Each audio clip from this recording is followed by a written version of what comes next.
Nikola Tesla, a giant in the field of scientific invention. He created the first alternating current AC motor and was a pioneer in the field of wireless information transmission. He helped build the world's first large-scale hydroelectric power plant on Niagara Falls. He pushed scientific rival Thomas Edison into electrocuting pets to prove that his direct current technology was better and safer than Tesla's alternating current, AC versus DC. Tesla rose from rags to riches and then fell back to rags during his strange, turbulent life. He's the prototype for our modern mad scientist stereotype, a man obsessed with invention who only slept a few hours a night and devoted himself entirely to his work. He was both a genius, who we have to thank for much of our modern technology, and also a man who never had a single romantic relationship in his long life, but did fall in love with a pigeon. For real. He was a rising scientific star who went from being broke in Europe to becoming a successful scientist in America, to digging ditches, to becoming a highly successful man again, to getting kicked out of one New York hotel after another for not paying his bills, to making a series of strange claims in his last years about stuff like having built a powerful death ray. Nikola Tesla was a brilliant weirdo, and I like weirdos. So let's get weird. Let's get real weird and dig into the strange genius of Tesla today on Timesuck.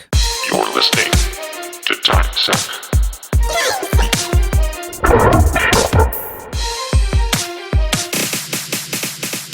Happy Monday, time suckers. Hail Nimrod. Praise Bojangles, be gone, Lucifina. I don't trust you today. I'm Dan Cummins, a.k.a. the Master Sucker, and you are listening to Timesuck. You're inside the cult of the curious, and I hope it feels oh so right, you beautiful, wonderful meat sack. Has anyone told you that you're purty today? Well, you are. You're super duper purty. Recording in a Renaissance Inn in Oxnard, California today. I say Renaissance. That'd be more exciting. Residence Inn. Not as exciting. Not ideal, but I have, full confidence in the Reverend Dr. Joe Paisley's ability to sweeten the sound back in the Idaho Suck Dungeon. I'll be back in the Suck Dungeon this next week if Nimrod wills it. Thanks to the Time Suckers who came out to Levity Live in Oxnard this past week. We got work to do to build the Time Suck following in Oxnard. But the Time Sucks who are there, Time Suckers, diehards, and fantastic meat sacks, keep spreading the suck. Thank you for the wonderful gifts. Trying to get better about posting your gifts on Instagram at Dan Cummins Comedy. You spoil me. Thanks also for continuing to review the suck and spread it around the web. Appreciate it greatly. Next to word of mouth, ratings and reviews spread the suck like nothing else.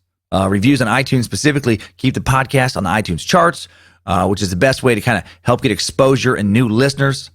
Also, since some of you have been asking, no, I will not have the vinyl record for Maybe I'm the Problem to sell at shows here in the next month or so at least. You can only get it at the moment through Romanus Records. Happy to sign it if you do order it and bring it to a show. A link to these wax beauties, these custom limited edition pressings in the Romanus Records store in today's episode description. The Lizard Gold custom album and the one-off Wonder Bundles already sold out. So thank you very much for picking up those super limited editions. Tricolors, Black and Bruised, Positivity, Blue, Splatter, limited edition albums, moving fast. While I won't have the new album, I will have Lindsay with me in Portland, Oregon this September 27th to 29th, back at Helium. Flat Earth Tour stand-up shows continue, and a live Matamoros Narco-Satanist Cult podcast on September 30th. Lindsay will be with me at the post-show meet and greet merch table each show, so come get some pics. Come say hi. Back to SoCal, October 5th and 6th at the Rec Room in Huntington Beach. That room looks like an awesome place for a show. Lindsay will not be with me that week, but I'll be there. I'll be there entertaining the shit out of you. And then back to the Northwest at the Tacoma Comedy Club, October 11th through 13th. I believe Lindsay will be there, that one. And then another live Matamoros Narco-Satanist Cult podcast on October 14th. And then those will be my only Seattle area shows this year. The rest of the year's tour dates, dancummins.tv, Columbus, Ohio, Buffalo, New York, Spokane, Washington, St. Louis, Missouri, Grand Rapids, Michigan, coming down to 2018 tour pipe. And now it's mad scientist time. It's Tesla time. It's time to light up this electric edition of Timesuck. Okay, first things first, Tesla Motors has no direct link to Nikola Tesla. He didn't invent the electric car. He never started a car company. The name of modern-day mad scientist Elon Musk's car company is a homage to Nikola Tesla, though. Elon had nothing to do with the name choice specifically, though Tesla founders Martin Eberhard and Mark Tarpenning came up with it, and Elon Musk was brought in to run Tesla shortly after those guys incorporated. Elon has actually pointed to Tesla rival Thomas Edison as being more of a personal hero to him than Tesla. Still, on an old post on the automaker's website, the company did state that without Tesla's vision and brilliance, our car wouldn't be possible. We're confident that if he were alive today, Nikola Tesla would look over our 100% electric car and nod his head with both understanding and approval. So clearly, they all hold him in high regard, as they should. Tesla filed for more than 700 patents for everything from wireless communication to fluorescent lighting in his lifetime.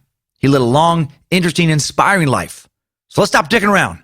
Let's just get into it with today's Timesuck Timeline. Strap on those boots, soldier.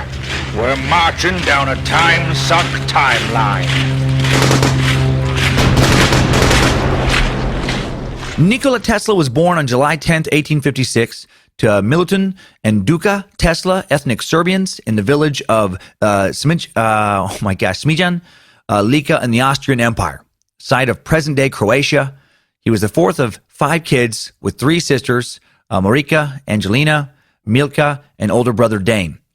His father, Milutin, priest in the Eastern Orthodox Church, a.k.a. the Orthodox Catholic Church, a.k.a. the Greek Orthodox Church. And his mother, Duka, was an altar boy.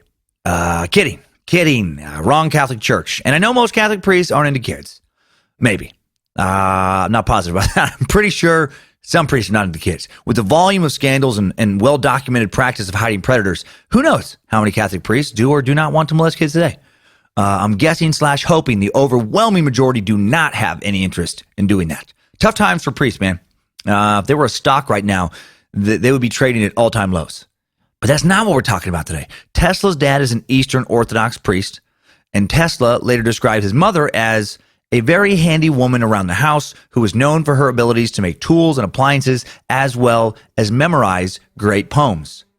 Tesla would also later say, in regards to his mother, "My mother was an inventor of the first order and would, I believe, have achieved great things had she not been so remote from modern life and its multifold opportunities." Now, his dad was also known for excellent memory, ability to write well, and his eloquent sermons and speeches. Nikola also found him to have an exceptional wit. So clearly both parents, despite not being academics, possessed exceptional intellectual abilities. Both of his parents also had the clear expectation that young Tesla would grow to work as a member of the clergy, like his father, which unfortunately for them, Tesla had zero interest in. Tesla's birthplace, Smija, there I'm saying it right, in the mountains of modern-day Lika, a rural region of present-day Croatia, was a small village with a recorded population of 2,090 people in 1857. The population has been steadily declining since then, with a total of 418 people in 2011. A lot like my hometown of Riggins. Almost the exact same current population. Man, it's like we're the exact same person. Just 2 regular old geniuses. One invented a whole bunch of stuff that modern communications technology and so much more is based on. One can barely pronounce the words of a single language, who often forgets what day of the week it is. But other than that, same. The area of Smija has been populated since the Middle to Late Bronze Age. It sits across the Adriatic Sea from the eastern coast of Italy. It's a quiet farming community surrounded by low wooded hills with large mountains in the distance. It's charming and quaint. Today you can find Tesla's childhood home in his father's church, which was restored in 2006 after the Croatian War of Independence, that serve as museums in the Tesla Memorial Complex. Okay, so, I don't exactly have that in my hometown. No museums. No one even actually has a street named after me. I'm actually not even the most famous person from Riggins anymore. Not after Dallas Cowboys, they selected Riggins Salmon River High School graduate Leighton Vander Esch in the first round of this past year's draft, and then that son of a bitch said he maybe had heard of me in an ESPN interview. Damn it. So, not quite museum level of respect from the tiny hometown. But other than that, we're kind of the same. Maybe I'll just have to buy my own statue someday. Maybe I'll buy a statue of me, just, soft cock stroking, just Chikatilo style. The locals will then have to protest. What's the big deal? Why not you like statues? Why you disgusted by Russian murder statue across the street from grade school? Why you sign petition? Not let park be renamed Chikatilo Wrestling Field. A strong Russian name. You know love Timesuck? You know understand dark joking of things. Typical American. Prefer football over subversive podcast thingy. In 1861, 5-year-old Nikola attends school for the first time. He graduated college 6 weeks later. That's fucking crazy talk. No, he starts school and is viewed by his classmates as a huge weirdo, because he was. This is how Tesla would later describe himself in early grade school. He said, I had a violent aversion against the earrings of women, but other ornaments as bracelets pleased me, more or less according to design. The sight of a pearl would almost give me a fit, but I was fascinated with the glitter of crystals or objects with sharp edges and plain surfaces. I would not touch the hair of other people, except perhaps at the point of a revolver. I would get a fever by looking at a peach. And if a piece of camphor was anywhere in the house, it caused me the keenest discomfort. Even now, I am not insensible to some of these upsetting impulses. When I drop little squares of paper in a dish filled with liquid, I always sense a peculiar and awful taste in my mouth. I counted the steps of my walks and calculated the cubical contents of soup plates, coffee cups, and pieces of food. Otherwise, my meal was unenjoyable. All repeated acts or operations I performed had to be divisible by 3, and if I I felt impelled, or if I missed, I felt impelled to do it all over again, even if it took hours. Up until the age of 8 years, my character was weak and vacillating. I had neither the courage nor strength to form a firm resolve. My feelings came in waves and surges and vibrated unceasingly between extremes. My favorite line of that was, he wouldn't touch anyone else's hair unless it was at the end of a revolver. At first, I took that. At first, I took that to mean like he would be holding the revolver. Now I get it. There would be someone, holding a revolver with him. Would be forcing him with the gun to touch somebody else's hair. But at first, it was even funnier to me. Just stop standing so close to me. Back away at once. My God, your filthy hair almost touched me. I almost vomited at the thought of that. The only way I shall come into contact with your disgusting hair is if I press the cold steel barrel of a pistol against the side of your nasty head. Also. If you think, man, the way Tesla describes himself, it sounds like he may have had Asperger's. Well, you might be correct. Nikola is strongly suspected by many to have had Asperger's syndrome. So what is Asperger's syndrome? Well, it's a very unique developmental disorder related to autism and characterized by higher than average intellectual ability coupled with impaired social skills and restrictive, repetitive patterns of interest and activities. I'm sure we'll suck autism someday, or at least it'll pop up in an ancillary topic like, ancillary topic like anti-vaccinations, the anti-vaxxer movement that's led to, that will lead to a lengthy explanation of autism. If I recall correctly, actually, the valedictorian of my graduating college class suffered from Asperger's syndrome. I truly thought this guy, Zeke, I believe his name was, I thought he was mentally handicapped for several years. I didn't think he was even a student at the school. Turns out he graduated with a double degree in English, engineering, I think it was civil engineering, straight A's in every single class, nothing but A's the whole time he's in college. Academic genius who seemed to struggle through a casual conversation. I just think it's fascinating how the mind can work. Fascinating how people who may not have the required skills to even stay alive, like in one generation, like I think about if Tesla would have been born, 1,000 years earlier, his skills would have not helped him out really at all. But then can be one of the most important people alive in their generation. Timing really can be everything. Tesla was also an avid reader and read so much that his father became concerned about his vision. Losing your sight because you read too much is an urban legend, by the way. That was one I thought might be true, or probably was true, until this week. According to the fine folks at preventblindness.org, although extensive or prolonged reading of fine print can cause eye strain, there is no evidence to suggest that it will damage or wear out your eyes. Well, Tesla's dad believed in this myth enough to hide all sources of light, candles, lamps, etc., to prohibit Tesla's nighttime reading sessions. So naturally, Tesla, being the young, inventive genius he was, he just made his own candles, just kept reading away. Tesla claimed that prior to turning 6, he'd already fallen in love with the process of creation.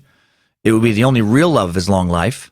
His first moment of real inventive glory came when he wanted to catch frogs with other boys but had no hook, so he just made his own hook, which was a considerably better hook than the other boys, and he was able to catch frogs better than they could. He also enjoyed taking apart clocks, made himself a pop gun, and more. And then in 1862, young Tesla dies and is buried in a local cemetery, and his family won't see him again until he comes back to life in 1865. He was able to invent himself back to life. Incredible. Just fucking truly incredible. In 1866, it was revealed that the 1862 stuff I just said was actually made up in 2018. For real in 1862, 6-year-old Tesla and his family moved to the nearby town of Gospic in present-day Croatia, where his father continued to work as a local priest, and Tesla continues his education through middle school. Gospic. These words, I missed a few pronunciation next to them, but Gospic, man, they're tricky, these Serbian Croatian words. Was a bit larger, had a 2011 population, recorded at 12,745, and while no exact figure is given for its 1860s population, it seems likely based on what other stuff I read, like that 10,000 person range. Rains a lot in Gospic most of the year. Snows a lot during most winters. Sounds fun. Sounds like a good place for a young inventor to grow up, because it sounds like some place where it's rarely fun to go outside. The area has been settled since the Stone Age. Has long been looked to as an area for avid outdoor recreation, hunting, fishing, hiking, that kind of stuff. Rests near the Lika River, where Tesla would have a near-death encounter. He claimed that a vision ran through him just as he was near drowning from exhaustion in the river, and then he could clearly see how to maneuver himself to alleviate the force of the water and provide the necessary reprieve from his struggle. So, early sign of genius. He had this like weird, just very clear vision of like, oh, I need to do this, and then this, and then this to not drown. And it worked. 1883, when Nikola was only 7, one of those life-defining moments would occur. He would witness his older brother Dane die. Tesla's older brother Dane died by falling off a family horse. And some accounts indicate that Tesla may have inadvertently contributed to his death by spooking this horse. One account says that Tesla caused the horse to spook when he uppercutted it in the dick and then grabbed onto its balls with both hands and just yelled, "Hyah, hyah, get up, son of a bitch, hyah, hyah, hyah." Most historians place a lot of doubt on that account because it was made up by me and I wasn't there or alive even to see any of that. Well, whether he accidentally contributed to Dane's death or not, what's known for sure is that Tesla adored and looked up to his older brother.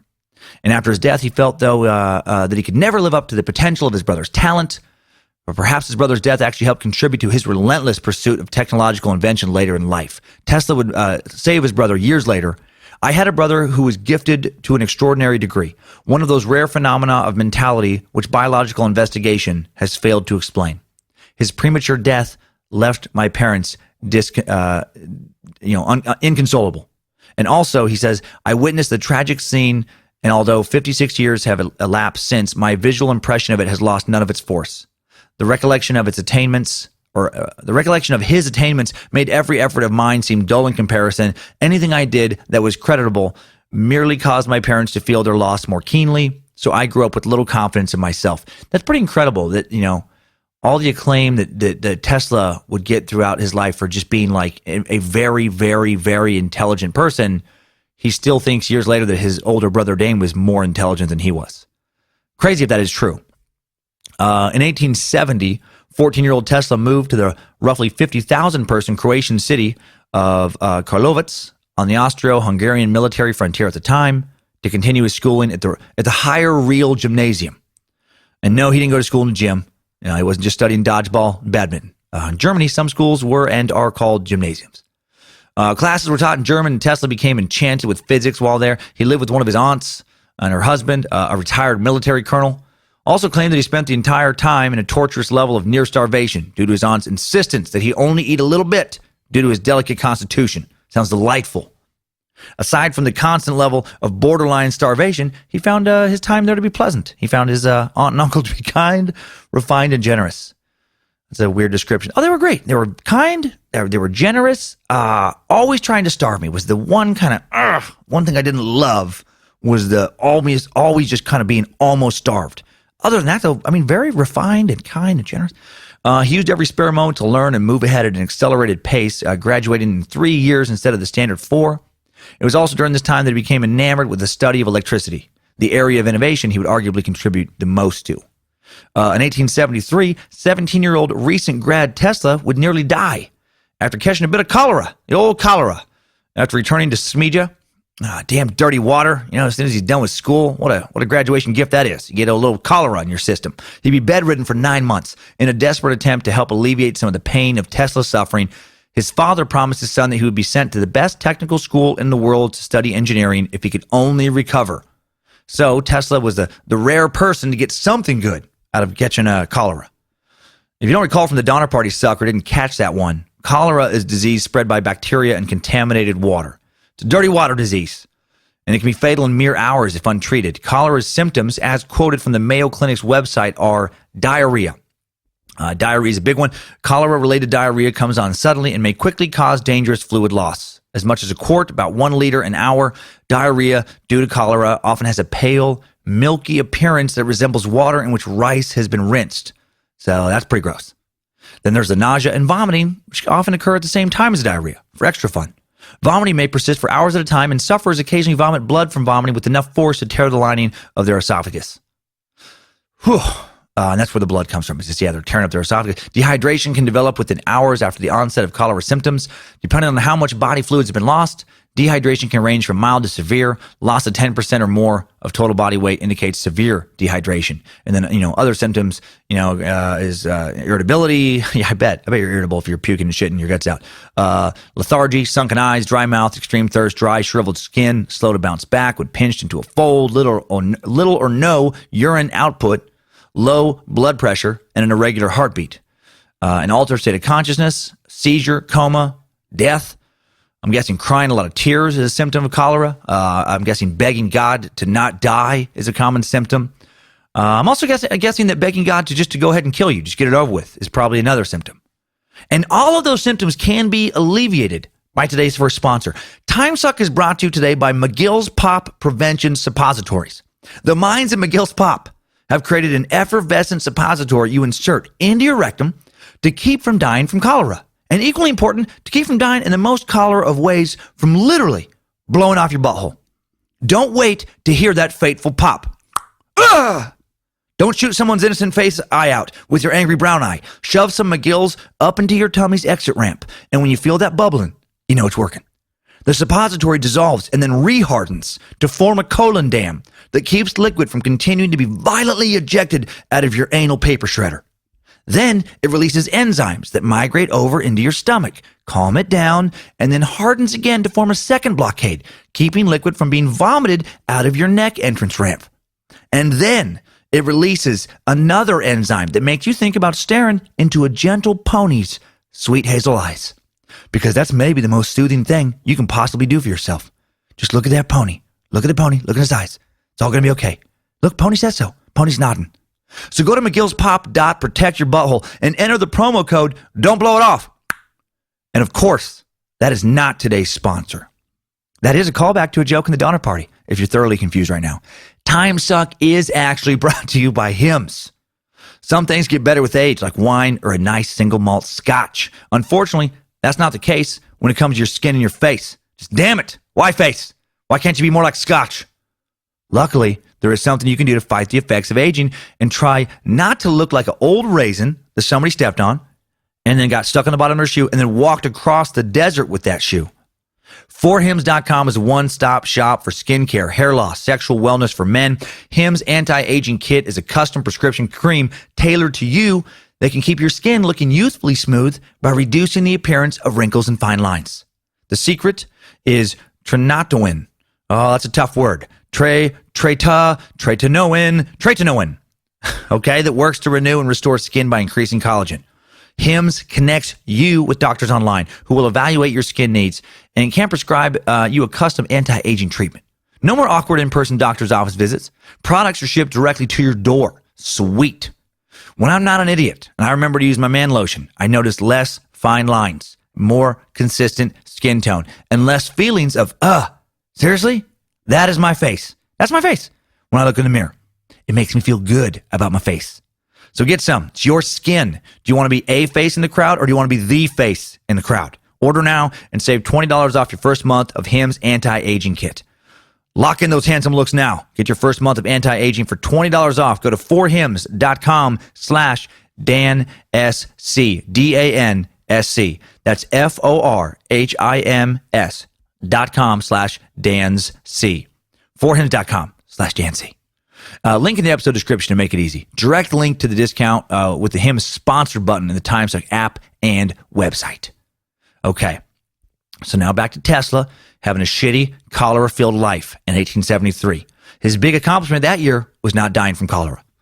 In 1874, according to some sources, 18-year-old Tesla heads south to the small Serbian village of Timangash, a tiny village of less than 50 people today. Not sure if I pronounced that one correct because there was no pronunciation for it because no one in the world gives a shit about that village right now. It's maybe 50 people, tops, living out in the fucking woods. That's where he went to avoid being conscripted in the Austro-Hungarian military. According to Tesla's autobiography, he didn't move to avoid joining the army. He was just too weak, still recovering from cholera, which sounds like, probable. His father insisted that he spend a year regaining his health through physical activity and the natural setting of the mountains. Either way, he did spend about a year's time hiking and reading, reflecting and planning. Mark Twain, who later went on to become a friend of his, was one of his favorite authors. The following year, in 1875, 19-year-old Tesla moved to the small, several hundred thousand person city of Graz, Austria, and began attending Austrian Polytechnic on scholarship. Founded in 1811, the school still operates today and is known as the Graz University of Technology. Tesla's drive and borderline obsessive desire to learn and impress his parents led him to complete 9 exams, nearly double the requirement, start an ethnic Serb club on campus, and earn the highest marks in the school while never missing a single class in his first year. He crushed his first year. He also started his work at 3 a.m. each morning and continued working until 11 p.m. each night, 7 days a week, even on holidays. And now we've reached the point in the autobiography of a great notable historical figure where I feel like a weak, whiny, why do I even bother trying piece of shit. Like, I pride myself on hard work, but good God. 4 hours of sleep a night, every night? No. After about 3 nights like that in a row, I start feeling highly mentally unstable. After a week, I feel very fragile. Emotionally, I start worrying about dying a lot. After a few weeks, I start getting nosebleeds, and I start thinking that death sounds fantastic. 6 hours a night I can do for a while, but even that doesn't feel healthy. 8 hours of sleep for a few nights in a row, and I feel like a borderline superhero. Tesla was a machine, and he would actually get, as we'll find out, even later sleep less in his, later on in his life, or even less sleep later on in his life. Sorry, I had to try and listen for a second there. I apologize if there's any sound difference in the room right now. I've turned off. My wife and I were talking about this, Lindsay.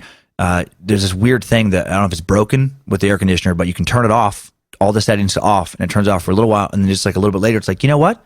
We're going to be on again now. So that's fun. But you probably can't hear it. Yeah, I bet Joe's fixing it out. So I'll shut up about it. As impressed as I am with Tesla's, work ethic, his father at the time did not seem to be impressed. He returns home from that first year of school where he just dominated. He's now a recognized scholar, and his dad made dismissive comments about the feat, crushing Tesla. Dad just didn't seem to care. However, years later, after his father died, Tesla found letters from his professors that expressed great concern over Tesla's obsessive nature.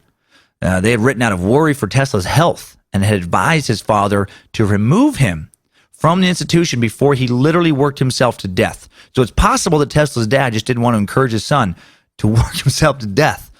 Also possible his father was a dickhead, possibly, but probably the thing just of concern. I mean, that's crazy when you're like the valedictorian, you're crushing school, but then the professor's like, I don't think he should come back. Like, we think that he's probably going to die if he comes back. The dude just will not go to sleep. Like, we're encouraging him to study less. He's the only student in the history of the school where we're like, man, just fucking take it easy. Have a drink every now and again. Relax. When Tesla returned to school the following year in 1876, he was disheartened by his father's lack of apparent pride or even approval in his accomplishments, and he started gambling a lot. Not taking school seriously this year. Playing mostly card games, also some billiards games he'd bet on, and he ends up losing his scholarship. Just damn it, even geniuses can't consistently win at gambling. Very depressing observation for any would-be gamblers. During his second year at Polytechnic, he also begins to question his professors. He's outgrowing their genius, and they're not intelligent enough to appreciate his. So it's becoming less and less of a good fit. In 1877, things get even worse for Tesla. His third year, he sinks into failure even further, continues to gamble, continues to lose, and actually loses the money he needed for tuition and the money he needed to live on. Luckily, he was later able to recoup the loss through even more gambling and repay the debt to his family. So, gambling does work. Yay, gambling. But all of his distractions with gambling led him to being completely unprepared for his examinations, and he was denied an extension to take them, and he got no credit for the courses. So, boo, bad gambling. Tesla would later credit his mother for helping him finally kick his gambling habit. He'd write, "One afternoon, I remember when I had lost all my money and was craving for a game, she came to me with a roll of bills and said, 'Go and enjoy yourself. The sooner you lose all we possess, the better it will be. I know that you will get over it.' She was right. I conquered my passion then and there and only regretted that it had not been 100 times as strong. I not only vanquished, but tore it from my heart so as not to leave even a trace of desire." Oh, man, mom guilt. One of the most powerful tools of persuasion in the universe. Nothing like your mom confronting you with not anger, but just utter disappointment in who you've become as a human being. To make you really think about turning your shit around. After my mom confronted me when I was accused of stealing stuff from the grocery store I worked at in high school, which I denied doing, even though I did do it, she looked at me and she just said, "I know you couldn't have done something like that." But she looked at me in a sad way, in a way that like I knew that she knew that I did do it. I just saw the disgust and just utter disappointment, like I failed as a parent. That look in her face. Never stole anything again. Other than some street signs in college, but that didn't feel like stealing, even though I got charged with city theft. That was more anarchy. I filed that under anarchy. I filed that under crazy pranks. Anyway, Tesla stopped gambling. However, he didn't recover at school. Instead of returning and taking his exit exams in 1878, he ditches town and hides from his family. Yeah, he was ashamed of himself, and in December of 1878, he cuts communication with everyone he knows, moves to Maribor, currently the second largest city in Slovenia, and around 100,000, where he worked as a draftsman. Yeah, he just ashamed of himself. He's so ashamed he didn't even mention this little period many years later in his autobiography. In March of 1879, Tesla's father finds him in Maribor, pleads with him to come home. Sadly, Tesla refuses, ends up suffering a nervous breakdown, only to be sent home a few days later when he's unable to present proper residency documentation to local authorities and is essentially deported. He moves back home to Gospić. Well, the following month, April 17th, Tesla's father dies. He was 60 years old and his health failed in the face of an unknown illness, possible stroke, curious timing. Makes you wonder if the stress of Nikola hiding from his family led to him having like a stroke possibly. He's kind of killed 2 family members now. Who knew this would secretly be a true crime serial killer podcast episode? Hail Lucifina. Tesla was a murderer. A murderer. 23-year-old Tesla remains in Gospić for the rest of the year, teaches at his old school. And in January of 1880, 2 of Tesla's uncles pool their funds together and pay for him to go to Prague to continue his education. Unfortunately, he misses the enrollment deadline and is unable to do so. And then both uncles fall into financial ruin and take their own lives. Murderer! Tesla is a murderer! No, his uncles do no such thing. They're both terribly disappointed in him. I'm sure there were numerous talks about not living up to his potential. Maybe a lecture about do you want to kill your mother too? Is that what you want? Do you want her to also die of embarrassment? Is that what you want, you murderer? No, in addition to missing the enrollment deadline, Tesla also lacked some prerequisites for enrollment. He wasn't literate in Czech or Greek as was required. He ended up sitting in on some philosophy classes, but never received credit for any of the courses taken.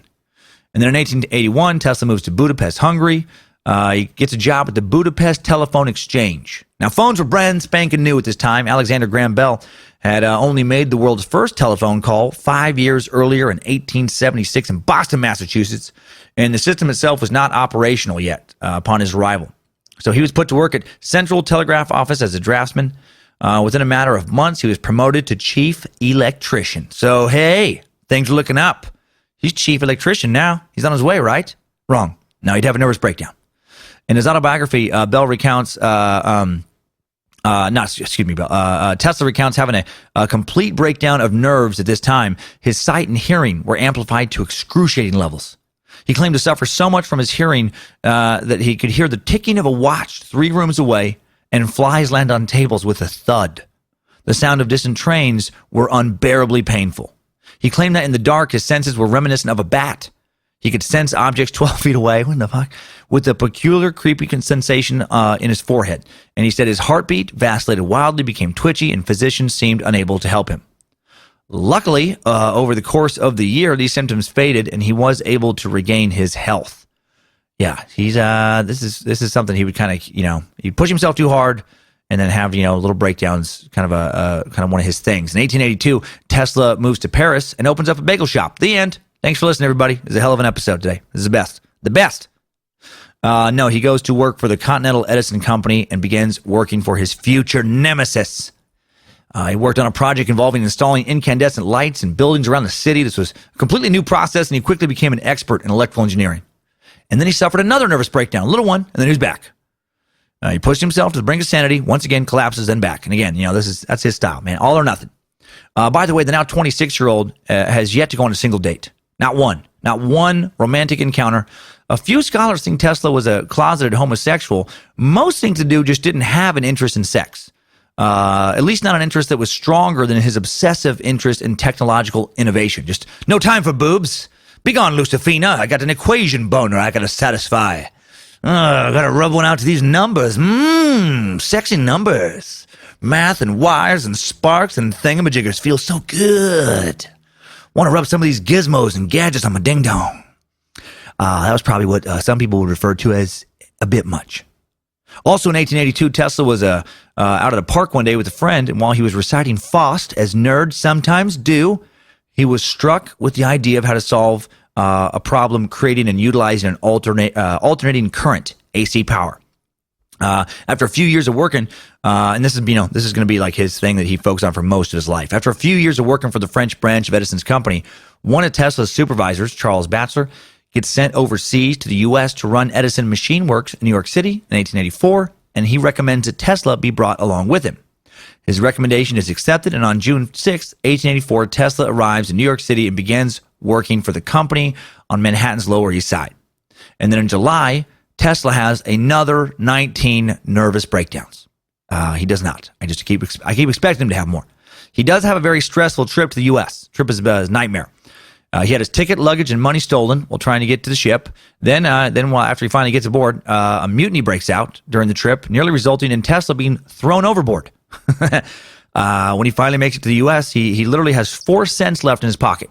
He also has a few poems and a handful of other belongings. Man, thank God he also had a job waiting for him. Think for a second about how much better travel has gotten in the past few centuries. I know we've talked about this before, but he almost got thrown off a fucking ship during a mutiny.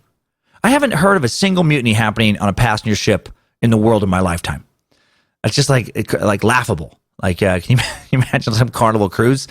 74 people died on a Carnival cruise ship in the Caribbean this afternoon when there was a mutiny aboard. That's insanity. Think about the voyages I talked about in the immigration stuff, like people dying on the boat left and right in the 19th century. Not really that long ago. Man, travel a lot better. Like I've flown hundreds of times at this point, literally several hundred flights, easy. Not one death that I know of. Not one medical emergency serious enough to even have the plane land in an airport it wasn't originally intended for. Seems like every trip during Tesla's time and before was just filled with death and despair. So, a little bright spot to take away from this episode. As annoying as life can be sometimes, way better now. Way better. Tesla was initially unimpressed with New York and America. He'd write, "What I had left was beautiful, artistic, and fascinating in every way. What I saw here was machined, rough, and unattractive." Tesla was impressed by Edison. He found him to be a wonderful man, and he respected how much he'd accomplished despite not having any early advantages or any scientific training. His opinion of Edison would soon change. Quick few words on Thomas Edison. Thomas Alva Edison was an American inventor and businessman, born on February 11th, 1847, just 9 years before Tesla, in the little 1,000-person town of Milan, Ohio, just under 60 miles west of Cleveland. His mother taught Edison at home, so homeschooler, oh boy. Much of his education came from reading R.G. Parker's School of Natural Philosophy and the Cooper Union for the Advancement of Science and Art. Edison also developed hearing problems at an early age, another disadvantage. The cause of his deafness has been attributed to a bout of scarlet fever during childhood and recurring untreated middle ear infection. He wasn't completely deaf, just had, some hearing loss. He later sold candy and newspapers on trains running from Port Huron, Michigan to Detroit. Sold vegetables to supplement his income as a young man. He studied qualitative analysis and conducted chemical experiments on the train. like a young genius does. Later, Edison obtained the exclusive rights to sell newspapers on the road, the first venture in Edison's long streak of entrepreneurial success. He'd found 14 companies over the course of his life, including General Electric, which is still one of the largest publicly traded companies in the entire world. He was one of history's premier inventors, developing many devices that greatly influenced life around the world, including the phonograph, the motion picture camera, the water balloon, and the long-lasting practical electric light bulb. Dubbed the Wizard of Menlo Park, he was one of the first inventors to apply the principles of mass production and large-scale teamwork to the process of invention. And because of that, he is often credited with the creation of the first industrial research laboratory. Man. And he also did not invent the water balloon. That was nonsense. Funny if he did, though. Funny if he did, and if it was also considered one of his finest inventions. We award the Nobel Prize to none other than Thomas Edison for his pioneering work with water balloons. Joy brought to the lives of millions of children. Cold, wet anguish also brought to the lives of millions of children. And, of course, the occasional eye injury. Edison and Tesla would soon become intense rivals. But you know what? It's not Edison suck. So fuck Edison right now. Back to Tesla. While working for Edison, Tesla was tasked with repairing malfunctioning lighting aboard the SS Oregon, a record-breaking British passenger liner that was the fastest ship to cross the Atlantic in 1884. The Oregon was delayed in its sailing due to this lighting issue. Edison was irritated by it. It was a difficult task due to the way the system had originally been installed. He was having trouble figuring out how to fix it. And then Tesla shows up and fixes it in less than 24 hours. Works around the clock. He goes in for work one morning, stays until the following kind of early morning, and then has the problem fixed and walks home. While walking home, Tesla encounters Edison by chance as Edison and others are heading home from a night of drinking. Edison makes a comment about Tesla being out all night as well, a reference to partying, whatever. Tesla corrects him and explains that no, he just stayed up and fixed that problem with the SS Oregon. All good now. Edison didn't say anything, just kept on walking with his friends. But Tesla apparently overheard him at a short distance away say that Tesla was a damn good man. And then Tesla and Edison continued to work well together for about 6 months before Tesla abruptly quit over essentially what amounted to a bad joke. Shortly after fixing the SS Oregon, Edison told Tesla he'd pay him $50,000 for an improved design for some DC dynamos, his direct current electric generators. Well, these dynamos were the first instruments used as electrical power suppliers. After months of long nights and experimentation, Tesla presented Edison a solution to his dynamo problem. And when Edison liked it, he asked for his $50,000. And then Edison allegedly said, Tesla, you just don't understand our American humor, That whole no, I was kidding about that. And then Tesla got super pissed and quit. Now, I'm sure there's a bit more to the story than this, but that's the gist. I bet Edison was not joking as much as he just probably didn't think that Tesla could actually fix it. So he just threw out some crazy talk of like, oh, sure, yeah, if you can fix that, I'll fucking whatever, give you $50,000. And then he actually fixed it, and he's like, shit. Pretty ballsy for Tesla to walk out over that, considering he'd only shown up less than a year earlier in a country where he had zero relatives, didn't know anybody, except for that one business connection, and he had 4 cents in his pocket. Also, Tesla had tried to convince Edison to switch from using direct current, DC, to alternating current, AC power while working for him, but Edison was not interested. This disagreement over which type of current to use would define a long-standing future rivalry between the two. Early the following year, in March of 1885, the 28-year-old Tesla would launch his own company. It was called the Thomas Edison Can Lick My Serbian Ass Incorporation. No, it was called the Tesla Electric Light and Manufacturing Company. Tesla tried to patent an AC, aka alternating current, arc lighting system through Lemuel W. Searle, Edison's patent lawyer, and he went on to set up a meeting with Robert Lane and Benjamin Vail, who were convinced to fund Tesla's endeavors. This is how Tesla Electric Light and Manufacturing was born. Tesla works on this arc lighting system and also earns his first patent in the U.S. for an improved DC generator, which drew praise from fellow innovators. Unfortunately, despite this praise, Tesla couldn't rally financial support behind his alternating current proposals, and he struggled to gather investors. And he ends up selling patents to the company itself in exchange for stock in anticipation of great success, but that success doesn't come. Instead, his investors pull the plug, the business is deemed too competitive for them, and they move in another direction. And now, less than a year after leaving Edison's company, Tesla's broke and doesn't even own the patents for his own inventions. So Tesla spends the better part of 1885 and 1886 working odd electrical jobs and digging ditches for $2 a day. He would describe this time of his life with the phrase bitter tears. Holy shit. Can you imagine that type of quick fall? Like you work in Paris for a few years, working your way up, You're becoming a rising star, doing a good enough job at your company that you're brought over to New York City to their headquarters, where you're immediately, you impress the founder of the company. Then you quickly become a top researcher. Feels like definite financial success lays in your immediate future. And then over a miscommunication regarding essentially a bonus, you walk away, launch your own company, line up potential investors. You're feeling like $1 million, right? It looks like it's the right move to leave. Success is right around the corner. Just this will teach you, Mr. Edison. Ha! Get ready to place your lips on my derriere, Thomas. I'm going to bury you, Mr. Edison. I'm going to fucking bury you. We will find out how much you enjoy my Serbian humor. And then a few months later, you're flat broke. No lucrative job prospects, and you're literally digging a ditch to put food in your stomach. Just shoveling, digging a ditch, thinking about Thomas Edison still out there kicking ass, Just damn you, Mr. Edison. Damn you. I bet you expect me to beg for my old job back, Take it back at half pay, huh? Ha! Okay. Oh, God, these blisters are killing me. I wonder if he would give me my job back. Oh, God, please, Thomas, please give me my job back. I'm fragile. You know that I'm fragile. I have a delicate spine. I had cholera at that time. I have a delicate mind. I'll die in this ditch, Thomas. Please, I'll die in this ditch. In 1886, while he doesn't get either a good new job or his old job back, he does meet Alfred S. Brown, a Western Union superintendent, and he also meets New York attorney Charles F. Peck. And these business partners are intrigued by Tesla's ideas enough to offer him financial backing and help in the handling of his patents the following year. So on April 9, 1887, these three men, they formed Tesla Electric Company. They split profits equally amongst themselves, with a third going to each man, and they build a laboratory for Tesla at 89 Liberty Street in Manhattan. So coming back around. I'm back, Mr. Edison. I'm back. The next time I touch a shovel will be to bury your cold, lifeless body. I murdered my brother and my father, and in time I so shall murder you, for I am a murderer. Tesla's alternating current induction motor starts to take off in both Europe and the U.S. in 1887. Serves long-distance high-voltage needs well, has a simple self-starting design, generates a rotating magnetic field, doesn't require a commuter, and doesn't require the frequent maintenance of other motors that use mechanical brushes.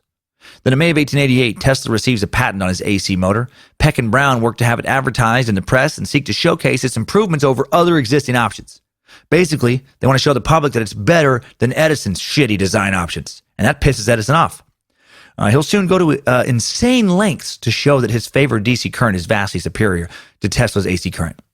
These are highly competitive times, given that controlled electricity was a new and rapidly expanding field in high demand with vast fortunes to be made.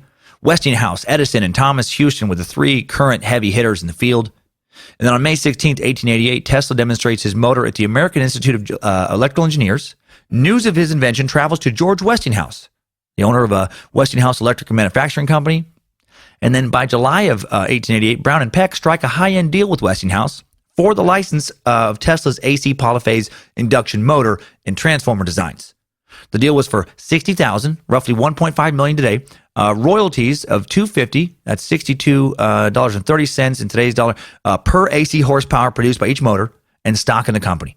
Tesla was also given a 1-year contract by Westinghouse where he would receive the equivalent of $50,000 a month in today's money as payment as a consultant for the Pittsburgh lab. So not bad, man, not bad at all.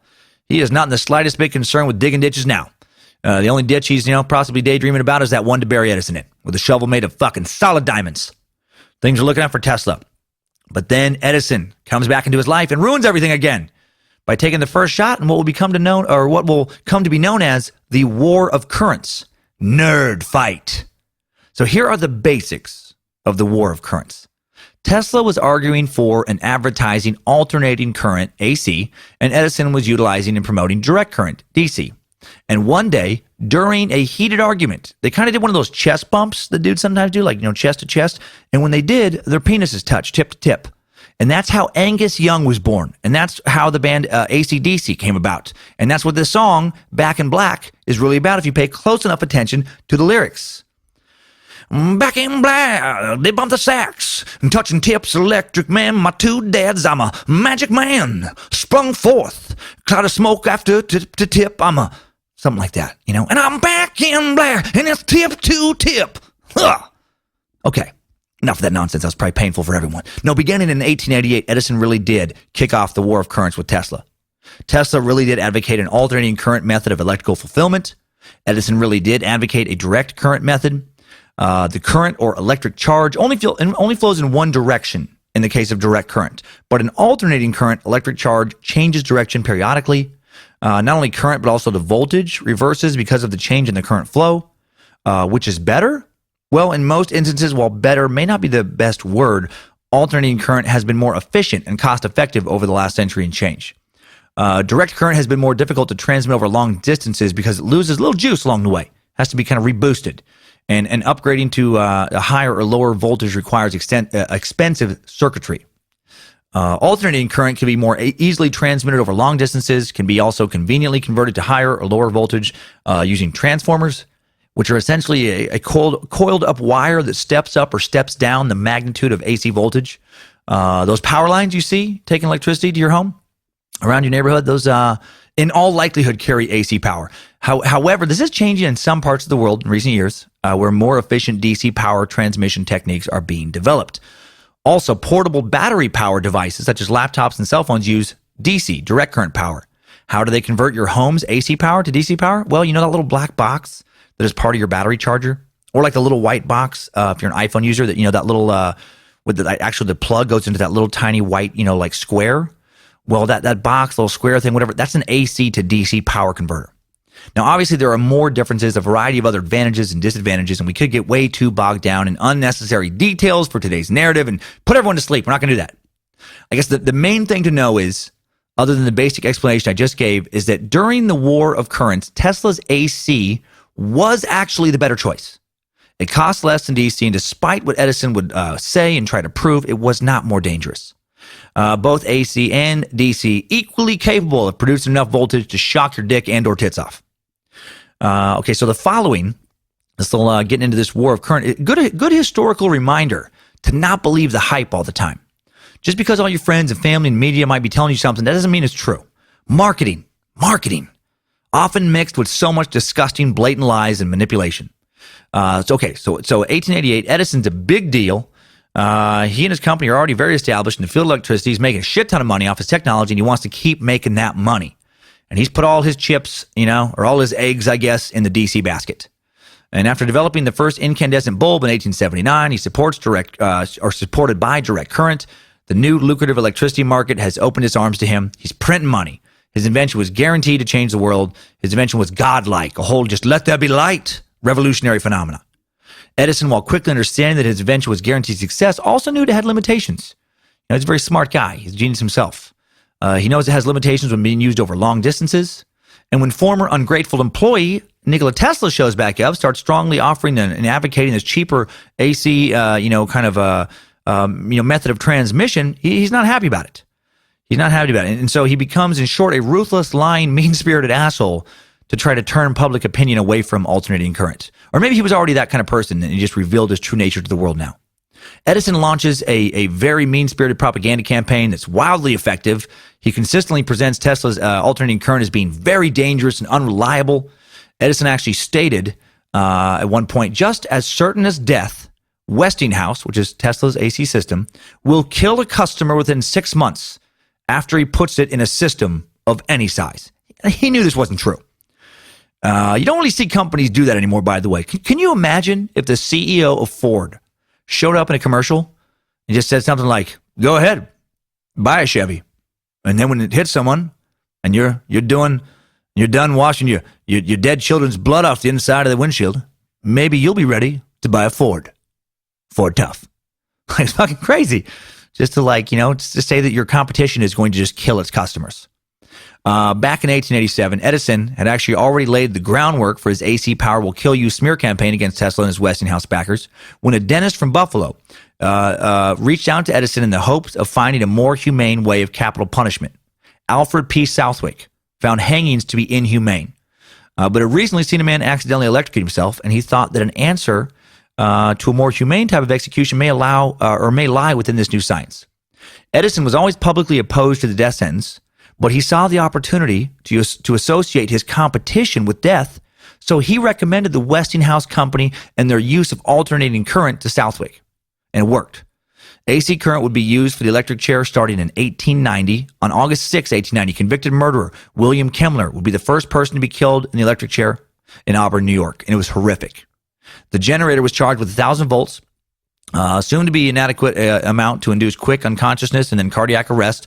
The chair had already been thoroughly tested. A horse had been successfully electrocuted the day before.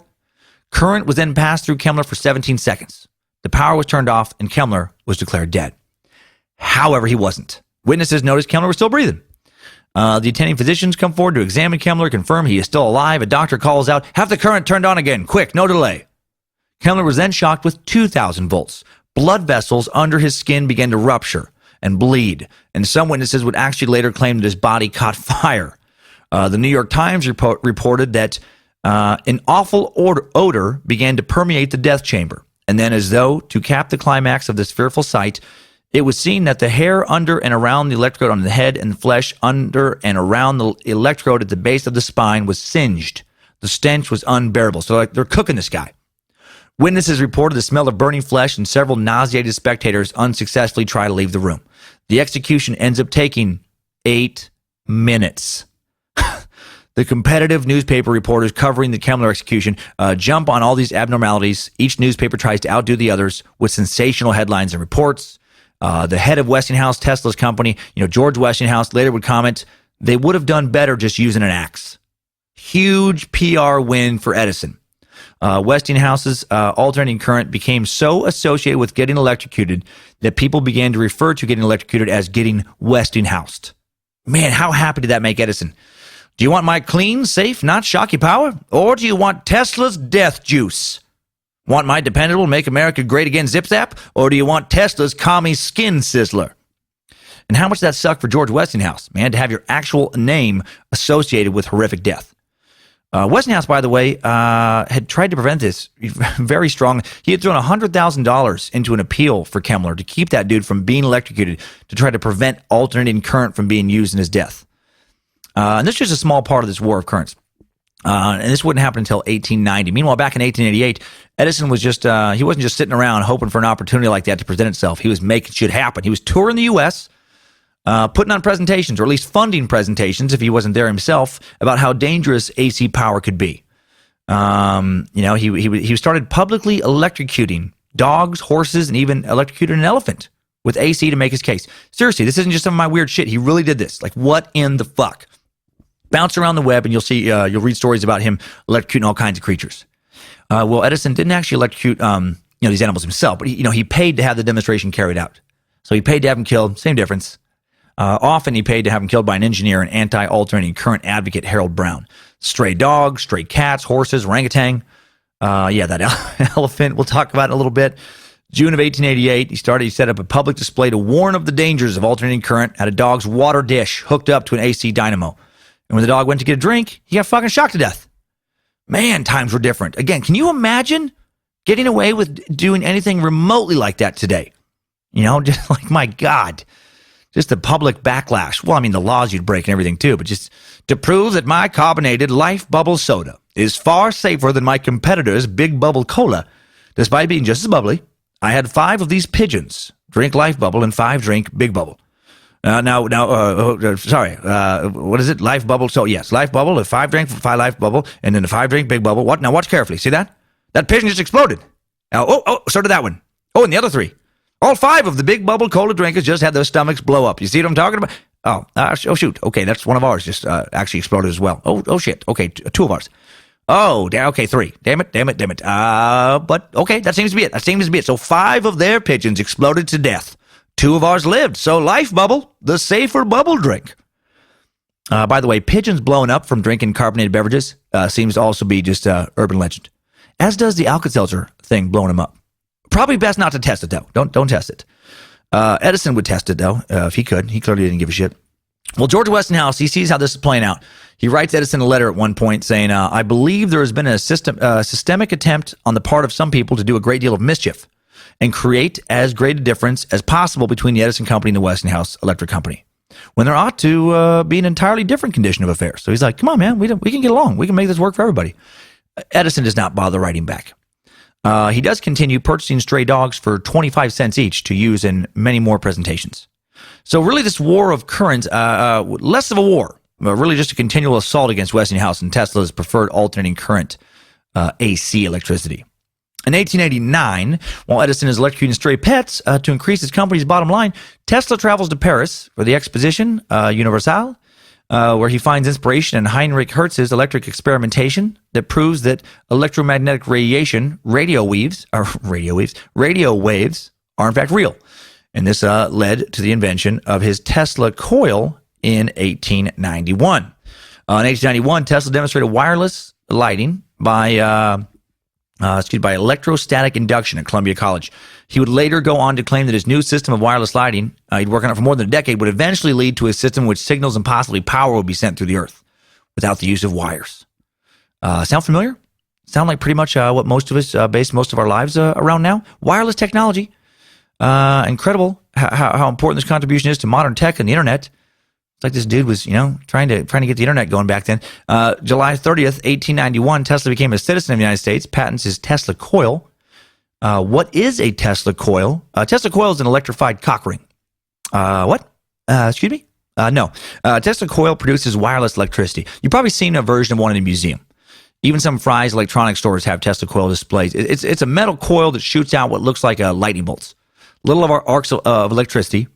Tesla would stand near an arc for demonstrations, hold a light bulb in his hand, and the electricity would pass through him into the bulb, lighten it up.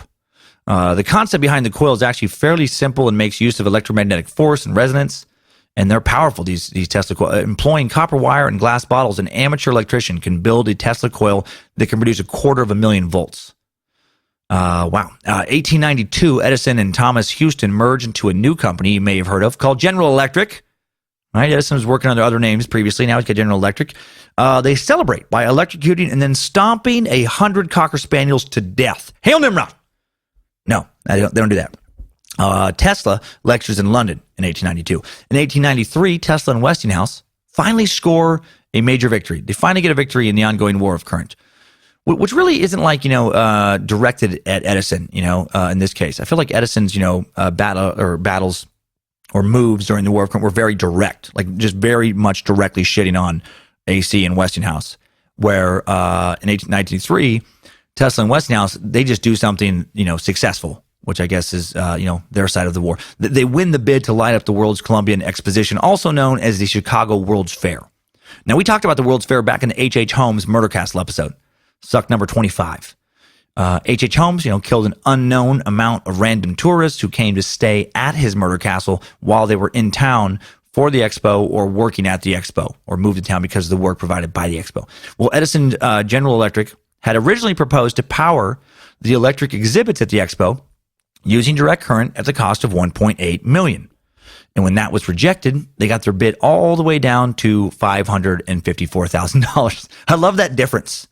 Just like Edison, we can't do it for a penny less than $1.8 million. That's the least expensive way we can even possibly do it with the technology.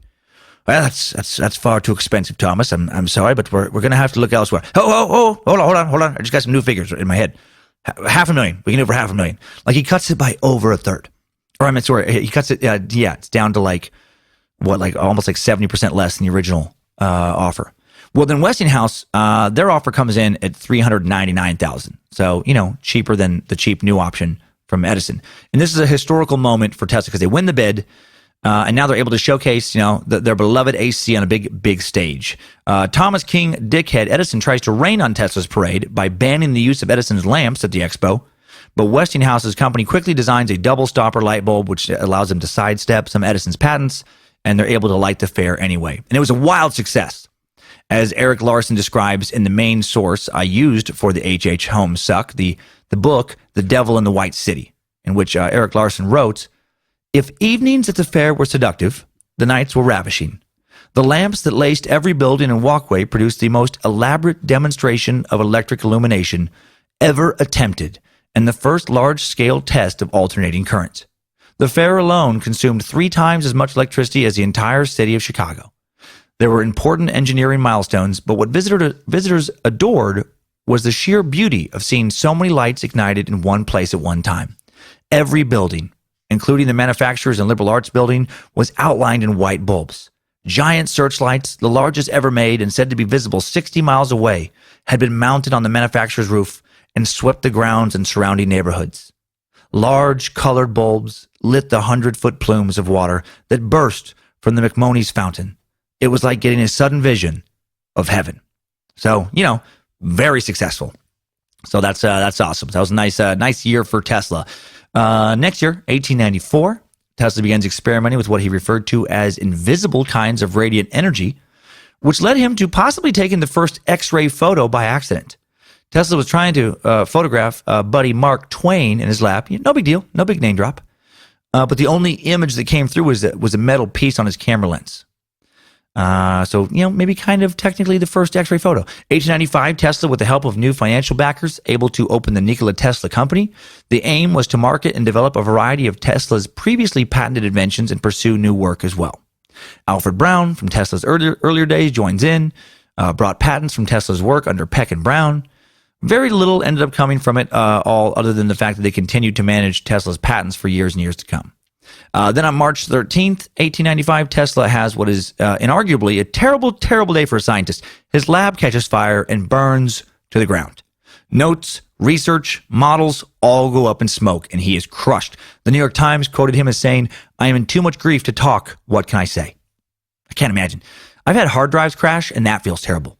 My photos, my documents, my old emails that in all likelihood I would have never looked at again, but gave me great comfort to know that I could if I wanted to. No! November of 1896, Tesla finishes work on a project on a brand new dam at Niagara Falls. Using his AC system, the power generated from the falls would produce enough electricity to power all of Buffalo, New York.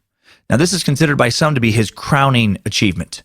Niagara Falls, the first major hydroelectric power plant in the world.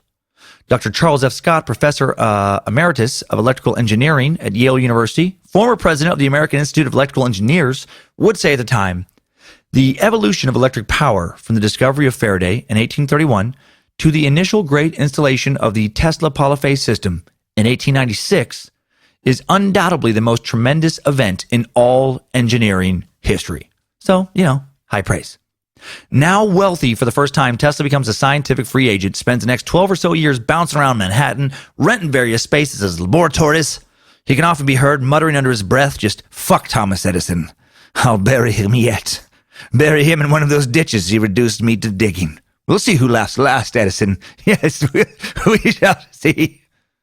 In 1898, Tesla freaks out an audience at Madison Square Garden when he demonstrates his automaton boat that was radio controlled.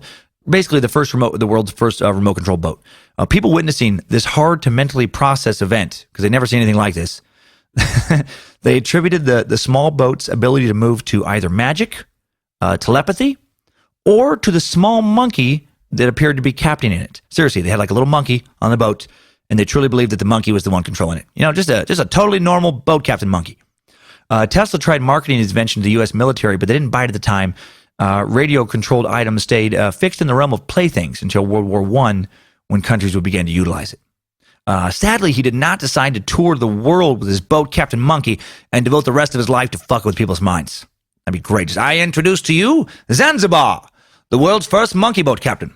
Tell him where you'd like him to go, and he'll do it. He understands all human language, all of them. And no one navigates the sea like Zanzibar. Tesla, godfather of remote-controlled cars and drones. Dude, how cool is that? 1899, Tesla moves to Colorado Springs, Colorado, and starts smoking so much weed. He gets good at hacky sack, becomes known for baking the most magical brownies you've ever tasted. He subscribes to a vague political and spiritual ideology of just be cool, man. Just let it all happen, man. Don't worry about it. He stops eating meat, stops washing his hair, spends a long time with some musician friends playing 20-minute long solos full of so many deeply groovy guitar riffs. No, he doesn't do that. He sets up an experimental station. He chose the location for its high altitude as he was interested in studying the conductive nature of low-pressure air. All this guy cared about was his scientific work. Still no romantic life. The dude would never, ever date a single person. No rumors of love affairs. No strong indication, he ever had a sexual experience of any kind. Probably shocked his ween every time he got a boner, just until he conditioned it to just stay limp. What is the big deal with Limp Dick? I like Tesla. I feel like he understands Gigatillo on some level. He focuses on spark and lightning. I focus on jerk and wrestle. Get out of here, Chuck T. You already showed up in this episode, you son of a bitch. You have no place here. What's the big deal? Go on, get. Tesla really did, unlike Edison, focus only on the scientific life. Edison would actually father 6 children. He's married twice. Dude, found time to get it on. 1899, Tesla also looking for the ability to create a much larger working space for his growing experimentation in Colorado. He announced his plans to create and deliver a long-distance wireless telegraph from Pikes Peak to Paris. So basically, in 1899, he really is trying to invent the internet. Think about what this dude could do if he was alive now. Like, if he'd working on, some kind of teleportation machine, beaming us around like Star Trek. Elon Musk would probably be his assistant. Or maybe he and Elon would push each other. Maybe they'd be rivals, like him and Edison. It'd be the war of space travel instead of the war of currents. I'm so amazed by the genius of people like this. Also in Colorado, he built a massive coil in his new lab that was capable of producing millions of volts. He's able to produce lightning that could travel up to 135 feet with this. He studies it in depth. He also scared the shit out of the locals. He was like a dark wizard to these people. They couldn't comprehend him, what he was doing. He was a mad scientist. They probably thought he was working on some kind of Frankenstein up there. Tesla began to notice strange signals from the receiver in his lab around this time and began to speculate that he was picking up messages from outer space, from other planets. The media caught hold of this and had a field day mocking him, claiming that Tesla was, talking to Martians. Tesla himself went on to wonder about this for at least a couple years, making occasional remarks about it, but never solidifying where the messages originated from or what they meant. He was widely mocked, as geniuses sadly often are, by the ignorant masses who just aren't intelligent enough to begin to understand him. He may very well have been the first person to pick up radio waves from space. Satisfied with his experimentation in Colorado, in June of 1900, Tesla moves back to Manhattan and into the famed Waldorf Astoria, the most prestigious hotel in New York City for decades. Kings, queens, presidents, actors, actresses, artists, and more stayed there. President Herbert Hoover actually lived there for 30 years after his presidency. Gangster Bugsy Siegel owned an apartment in the Waldorf Astoria. Marilyn Monroe stayed there for several months. I may have at least walked by it once or twice. I might have been glared at by some hotel concierge who knew I didn't belong there. So, pretty good hotel. In July of 1901, 45-year-old Tesla plans to build a more powerful transmitter with the aim of advancing his radio-based wireless transmission system. Finds himself in a race, now against 27-year-old Italian inventor Guglielmo Marconi, whom Tesla was convinced was using his own inventions to try and beat him in this race. Tesla secured $150,000, over $3.8 million in today's money, from J.P. Morgan to build the Wardenclyffe Tower, a.k.a. Tesla Tower, in Shoreham, New York, an experimental wireless transmission station in this race. Tesla intended to transmit messages, even images, across the Atlantic to England and to ships at sea, based on theories of using the Earth to conduct the signals. Again, dude is trying to invent the internet at the dawn of the 20th century. Well, Marconi won the race by transmitting the letter S from England to Newfoundland in December of 1901, and history has credited him as the inventor of the radio. Tesla was quoted as saying, "Marconi is a good fellow. Let him continue. He is using 17 of my patents." To me, that's nerd speak for, I still win. Marconi's technology is based on my technology. When he makes money, I make money. When he invents, I invent. I win. Tesla is God. Tesla is the greatest scientist who ever lived. I don't know. Maybe Tesla could have just, beaten Marconi outright if he'd have just gotten a little bit more sleep. Maybe a little better sleep. Maybe he should have set aside a little time to invent a time machine and zip up to the future to grab himself a Lisa mattress. That's right. Timesuck is brought to you today by Lisa. Do you find yourself distracted, forgetting things, making mistakes at work, not being able to quite beat another mad scientist in an ongoing nerd battle? Well, get some better rest, you stupid sleepyhead. Sorry, I shouldn't yell at you like that. Lisa doesn't like it when I yell at you like that. A quality night's sleep really does make so much difference. And the right mattress is the difference between resting and just laying down like a silly asshole who thinks they know how to sleep now. I'm sorry again. That was still too aggressive. Comprised of 3 foam layers that provide cooling pressure, relief, body contouring, and support, over 300,000 happy Lisa sleepers agree that Lisa mattresses give them the rest they need. So order your Lisa mattress online at lisa.com/timesuck with the promo code Timesuck. Try it risk-free for 100 nights. The Lisa mattress ships direct to your door in a convenient box with free shipping and free returns. Find the right mattress for you at lisa.com/timesuck. Get the rest you need tonight. Like my leg hurts, my back is stiff today. Probably because I've been on the road for a week and a half, not sleeping on my Lisa mattress. Damn you hotel mattresses. I miss the memory foam. That memory foam-like feeling of my Lisa. I miss the feeling of the mattress not trapping my body heat. Not trying to sweat me out. Who likes sweaty sleep? Not me. And by the way, if I was confused, it's not memory foam. It just reminds me of that in the best of ways. So again, get up to $160 off the Lisa mattress or $235 off the luxury Superior mattress. And free shipping on the Lisa mattress at lisa.com/timesuck. Enter promo code timesuck at checkout.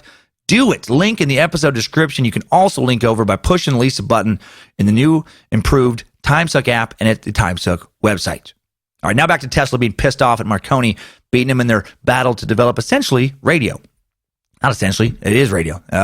Despite playing it off, like all was well after Marconi wins this race, Tesla becomes obsessed with advancing his wireless technology beyond that of Marconi's. Sends over 50 letters to his financial backer, J.P. Morgan, asking for more money to compete and advance the Wardenclyffe Tower over the next 5 years. He's able to complete construction and move his lab there in June of 1902. But other investors are busy dumping more money into Marconi than Tesla, and the media also begins to turn on Tesla. Edison, also still not done with Tesla. In 1903, he further proves his statements about the dangers of AC power at Coney Island now, when he has that elephant executed for an audience of thousands. Topsy was a circus elephant who had been labeled as too dangerous to stay alive after having killed 3 different men. To be fair, though, at least one of the men she killed had tried to feed her lit cigarettes, making him a complete asshole who deserved to be stomped out by an elephant. Edison built the poor creature copper sandals and then ran 6,000 volts through her system with AC power. 1904, J.P. Morgan and other Tesla inventors were either cutting support entirely or limiting funds to the point that Tesla had to take out a mortgage on his tower to cover his living expenses at the Waldorf Astoria. By 1906, his precious Tesla tower had been abandoned. In 1906, Tesla opened offices at 165 Broadway in Manhattan, trying to raise further funds by developing and marketing his patents. On his 50th birthday on July 10th, 1906, Tesla demonstrated a 200 horsepower, 150 kilowatt, 16,000 RPM bladeless turbine. Cool, but unfortunately this invention made him very little money, and his financial problems continue. In 1909, Marconi receives the Nobel Prize for contributions to the field of wireless communication. This apparently just about breaks Tesla. And then at the awards presentation ceremony, he tells the crowd gathered there that the award is dedicated to his mother for always being there for him and always supporting him, and also to Nikola Tesla, who could, quote, suck his dick and die and go to hell. Well, this remark is a standing ovation, and Tesla is devastated. Now, of course, that never happened, but Tesla's feelings were hurt. He'd yet to have won a Nobel Prize, and he felt he'd contributed so much more than Marconi. Tesla would actually never win a Nobel Prize. In 1910, Tesla sets up another lab at the Metropolitan Life Tower, where he'd stay until he could no longer afford the rent there. Has to move out in 1914. 1913, his primary backer, J.P. Morgan, dies. 1914, he rents some space in the Woolworth building until he could no longer afford that rent either. In 1915, money woes continue, and Tesla loses the Tesla Tower now completely. It's, no longer been, hasn't been in use for almost a decade anyway, but now it's lost to foreclosure. The tower is demolished. Also in 1915, Tesla sues Marconi's company for infringement on his, wireless patents and loses his case. Also, on November 16th, 1915, a Reuters news agency reports from London that Tesla had won the 1950 Nobel Prize in physics. That it was given to Thomas Edison and Nikola Tesla. However, on November 15th, a Reuters story from Stockholm states the prize is being awarded to Sir William Henry Bragg and William Lawrence Bragg for their services in the analysis of crystal structure by means of X-rays. Some Tesla biographers believe that Tesla and Edison were actually supposed to have won that award. They were offered it first, but that they hated each other so much that they refused to share the award. Now, the Nobel Foundation has said that this never happened, but the rumor persists. Tesla moves around Manhattan for some years after this, renting various spaces, struggling to find any investors, then moving out, leaving piles of unpaid bills behind him. He continues to ask J.P. Morgan's son, after J.P. had died for money, but doesn't get it, ends up in near bankruptcy. 1922, 66-year-old Tesla moves from the Waldorf Astoria to the St. Regis Hotel now, where he stays for roughly a year, continues to struggle with money, and falls in love with the pigeon. This is that pigeon thing we mentioned a while back. Seriously, that's when you know your life is in complete shambles, when you fall in love with the pigeon. No one falls in love with the pigeon in any kind of romantic way while their life is working out really well and they're terribly mentally stable. Tesla began to fixate on these local pigeons during this tough time of his life that he would visit daily in a nearby park, and moves on to feeding them from the window of his room. And then he claims that one in particular visited him and regularly and becomes injured. And then it's rumored that he spent over $2,000 building a contraption to help this little pigeon help her broken wing heal and her leg. She hurt her leg and her wing. And then the mess from these birds and more unpaid bills, of course, leads to his eviction. And Tesla would later say of these birds, "I have been feeding pigeons, thousands of them, for years. But there was one, a beautiful bird, pure white with light gray tips on its wings. That one was different. It was a female. I had only to wish and call her, and she would come flying to me. I loved that pigeon as a man loves a woman, and she loved me. As long as I had her, there was a purpose to my life." That is so funny/sad to me.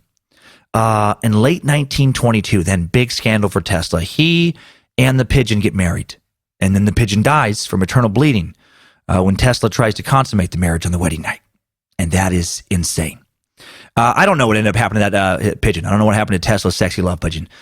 But I do know for the next several years, Tesla continued to bounce from one hotel to the next, leaving more and more unpaid bills as patents on his previously profitable inventions ran out and new inventions are not being used. In 1931, Kenneth Sweezy, a young writer who had been associated with Tesla for some time, organizes a celebration for the inventor's 75th birthday. Tesla received congratulatory letters from more than 70 pioneers in science and engineering, including Albert Einstein, and he's also featured on the cover of Time magazine. The cover's caption is, "All the world's his powerhouse." It notes his contribution to electrical power generation.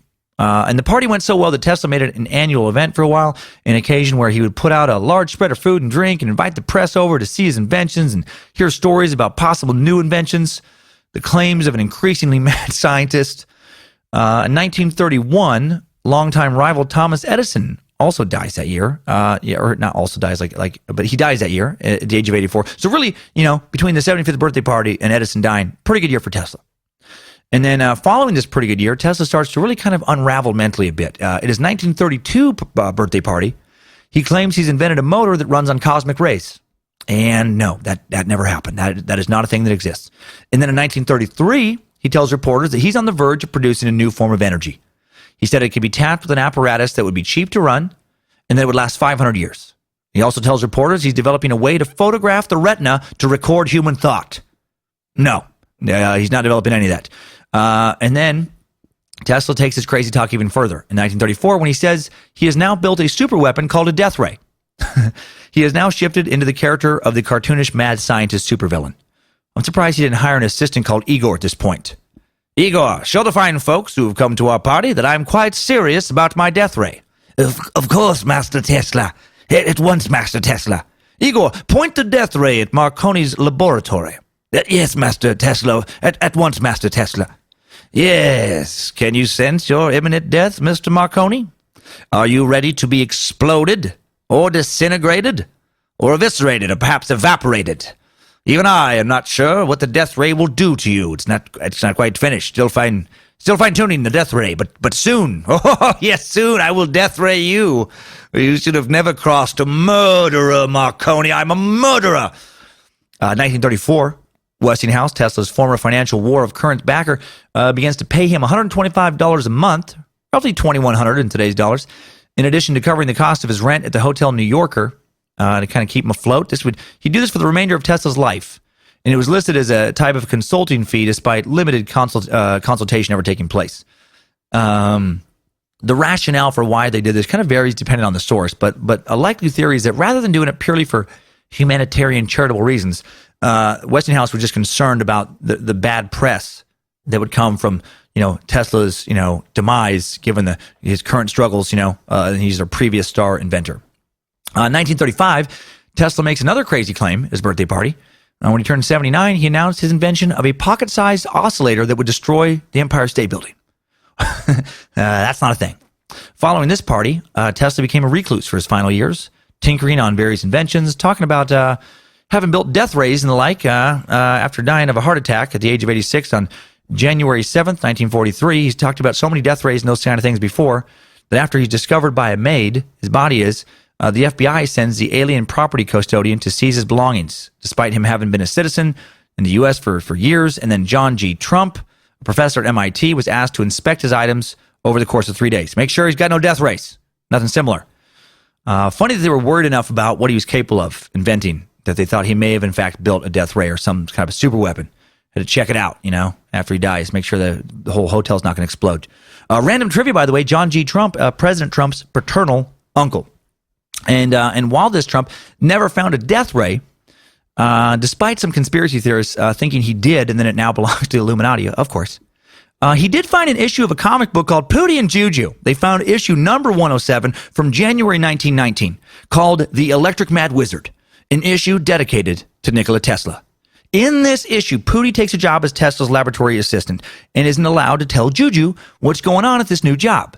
After a few weeks, Juju can't take the mystery and simply must know what Pootie is up to, especially since Pootie came home one day with so much static electricity that their cat, Dr. Dingles, was nearly shocked to death and then hid under the couch for 3 days.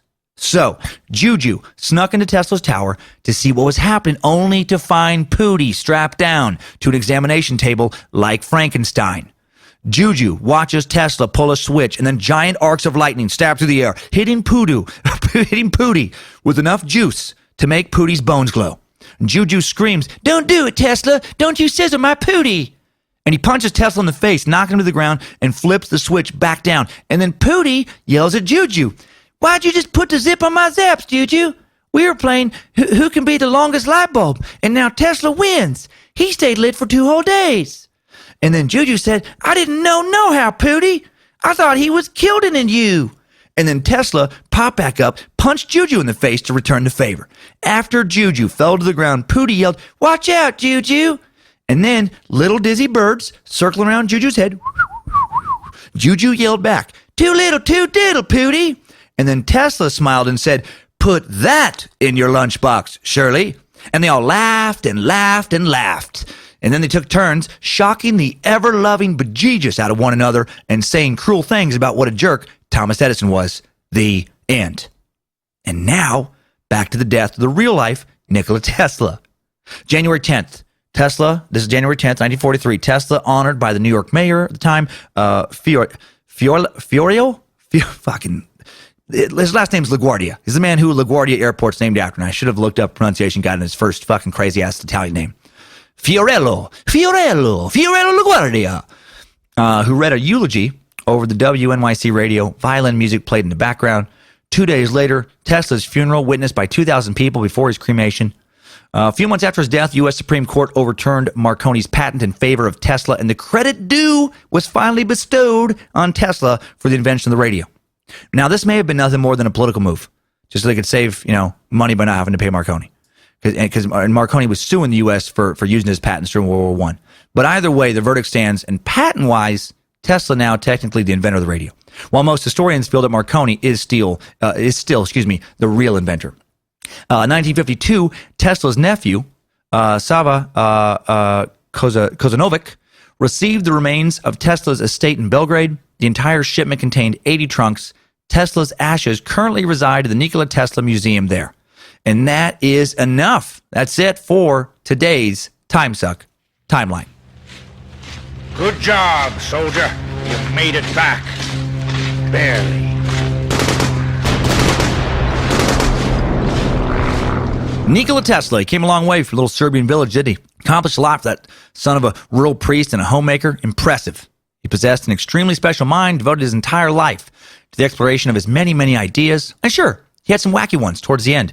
But as they say, it's a fine line between genius and madness, and he exemplified that. And I have a few more things to say about his life, but first, I found a video on YouTube called The Genius of Nikola Tesla, David Icke. Yes, space lizard whistleblower and king wackadoodle David Icke has posted his thoughts on Tesla. So we have to do an Idiots of the Internet.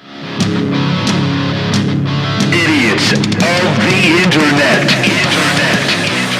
Icke posted a 9-minute video of his thoughts on Tesla on October 5th, 2017. And long story short, the gist of Icke's thoughts are that the Illuminati didn't want Tesla to succeed because he wanted to make the world a better place by handing out free energy. So the reptilians and their slaves and bloodlines continually worked to discredit him and block the success of his many inventions. Of course, that is what Icke believes. Let's see what the geniuses in the comment section of his video think. User Dizzy Dish has some interesting thoughts. Dizzy Dish types, "The world does not have any geniuses being born in this modern world. They are not, all caps, being taught and or trained to think outside the box. I often wonder how many geniuses have been aborted by a woman that has no morals. I don't agree with either of your thoughts here, Dizzy Dish. And also, your thoughts don't agree with one another. If the modern world is incapable of fostering genius because no one is trained to think correctly, then aborting babies wouldn't matter when it came to killing future geniuses, would it? You got to pick one stupid argument there. Either modern society doesn't allow for geniuses, doesn't cultivate genius, or we don't have geniuses because of abortion. You don't need both in there. User Taz goes a little harder on Dizzy Dish than I just did, posting, "Dizzy Dish, you need help. Such poor grammar and a clear inability to think. It's a shame that your mother didn't abort you." Yeah, Dizzy Dish had no reply for that. And then True Moron, YouTube user Investigator, posts, "Just like we're brainwashed into thinking that Einstein was a great genius, we're also brainwashed into thinking that Tesla invented wireless communication. I rest my case." He rests his case, you guys. He rests his case. Who cares that he didn't actually present a case? Who cares that he didn't actually have a case? Or that he didn't even hint at a case? He just threw out a few opinions that the entire or near entire scientific community would strongly disagree with, and then he rests. Okay, what an investigator he is. "I don't like bats, and also I find slugs repulsive. I rest my case." "Hey, math is harder for some people to learn than others. And I like my iPhone, okay, but I kind of wish I had a new iPhone now. I rest my case." "Spaghetti is delicious, but if you think about it, some people prefer sushi, huh? Case rested." Fucking idiot. And last one today, Proteus Games, the pseudo-intellectual, the internet, the person with all the answers, who is impressed by nothing. Proteus isn't impressed by Tesla genius because he or she doesn't believe in individual genius, just as a concept. Posting, "An idea does not have an inventor. An idea has a time. The idea you perceive to be unique is pondered by others, subconsciously. Perceptive individuals share information when in a meditative state. An inventor by way of patent is only the first person to articulate and lay claim to the idea." Translation, "I'm as smart as Tesla. I'm as smart as Einstein. I know all there is possibly to know about everything because I'm a perceptive individual who can enter a meditative state." Translation, "I have very little formal education, and rather than feel bad about that or be jealous or insecure or even at least respect it, that others have it and it has value, my ego has led me to denounce it across the board and elevate myself to the level of genius without having to put any work into education or anything whatsoever. I just clear my mind, and bam, I'm a fucking genius too. Meditation." Well, I'm going to say that no amount of meditation in the world is going to give me the ability to create a hydroelectric dam or revolutionize the use of fucking anything in the technical world whatsoever. I have no problem admitting that other people are way smarter than I am. And Tesla, pigeon lover or not, way smarter than me. Way smarter than me when it came to tech and probably in most other things, if not almost everything else. I am no genius. Thankfully, I don't think I am also an idiot of the internet as well. Idiots of the internet. Okay, so time for some last thoughts on Tesla before we wrap up today. At the end of Tesla's life, he had amassed roughly 300, at least 278, but the number's a little hard to pin down as they're spread around 26 countries, patents around the world. While many of his inventions have not been utilized, he was instrumental in the development of much of the technology we take for granted today. Like, if something you use uses AC power, alternating current, you have Tesla to thank. So you very likely have Tesla to thank for your house being lit up at night, your appliances, be able to run because of the power coming into the house. Even if they're working on DC voltage, it's likely that the power is being transformed from AC to DC inside the house. His work with Westinghouse spread the use of electricity immensely. The Tesla coil helped with the creation of radios and TV. Tesla developed much of the groundwork that was likely used by Marconi in his radio development, and just so much more. And part of what may have enabled Tesla to be so productive and revolutionary with the ideas he had was the possession he had of a photographic memory. Now, most psychologists, or many at least, claim that a true photographic memory, where you can recall anything you've ever seen with perfect clarity, is impossible. but Tesla claimed to have it, or at very least, he may have had something very close to it. He was known for his ability to seemingly memorize entire books. He spoke 8 languages, Serbo-Croatian, Czech, English, French, German, Hungarian, Italian, and Latin, had the uncanny ability to create his inventions without drawing or physically mapping them out. He preferred to visualize their construction in his head, which is unusual. He'd have this to say about his ability. He'd say, when a word was spoken to me, the image of the object it designated would present itself vividly to my vision, and sometimes I was quite unable to distinguish whether what I saw was tangible or not. This caused me great discomfort and anxiety.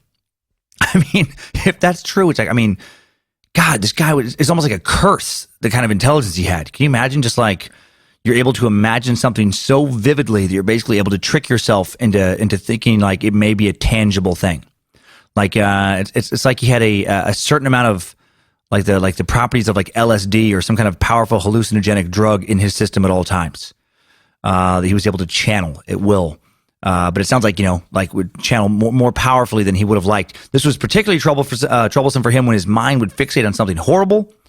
Like his brother's death. It would just feel like it was happening right there again. He began to practice the art of controlling these visions by fixing his mind on other things. And he wrote that he exercised this skill habitually, pushing his own bounds, saying, "This I did constantly until I was about 17 when my thoughts turned seriously to invention. Then I observed to my delight that I could visualize with the greatest facility. I needed no models, drawings, or experiments." God, if you could just like troubleshoot shit into your head like that. Tesla was plagued by what he referred to as luminous phenomena his entire life. It was something that he felt he had no control over in any regard, and they seemed to generally manifest during stressful, exciting, or dangerous times. He claimed that visions of flames occasionally accompanied these kind of like little lights that he would see, as well as distressing pain, as though his brain was on fire. In one instance, described in his book, he claimed that he had gone on a shooting expedition in Paris, and that the following 3 weeks were plagued by the phenomena. He was then invited to attend another, and he quickly declined, alluding to the possibility of this phenomena possibly being like some kind of premonition. So who knows what that shit is about? Like I said, special mind, rare genius. And now let's talk about how little sleep he got. I'm just amazed by that. Tesla claimed to only sleep 2 hours a night later in his adult life, and just take occasional small naps, or like little additional tiny cat naps throughout the day. This claim may seem outlandish, but accounts were verified during his youth of playing cards or pool for stretches up to 48 hours continuously with limited impact.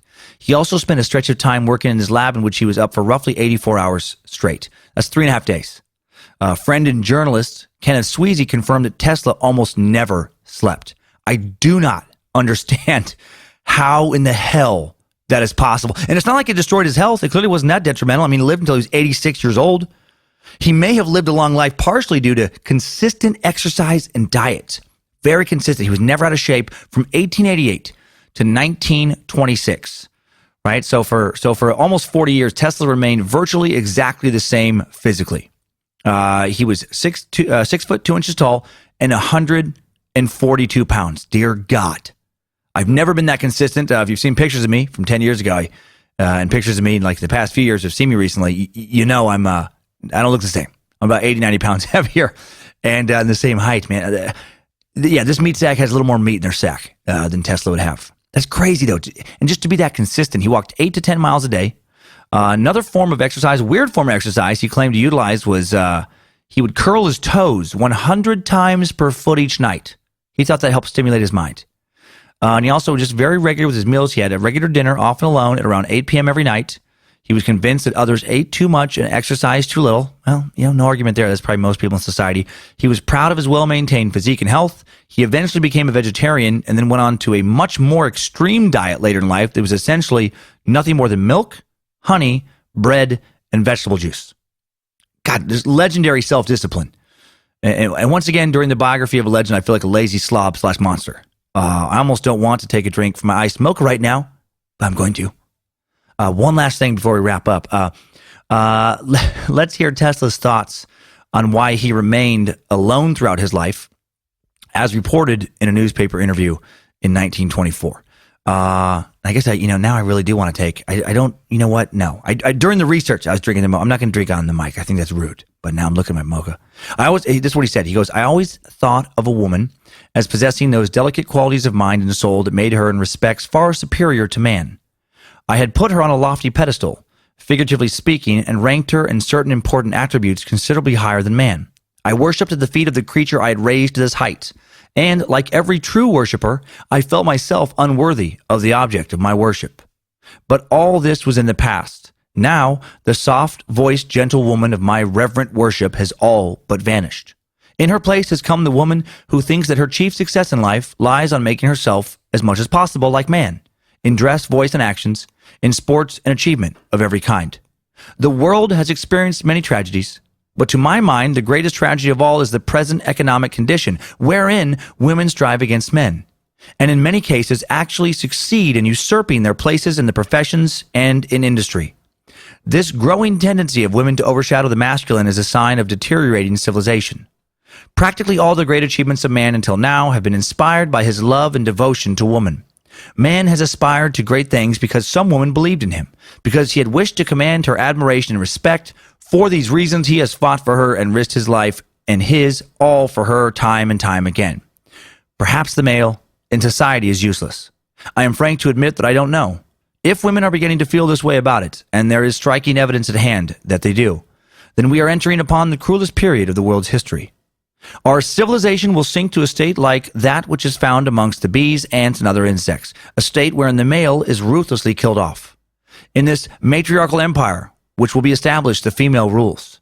As the female predominates, the males are at her mercy. The male is considered important only as a factor in the general scheme of the continuity of life. The tendency of women to push aside man, supplanting that old spirit of cooperation with him in all affairs of life, is very disappointing to me.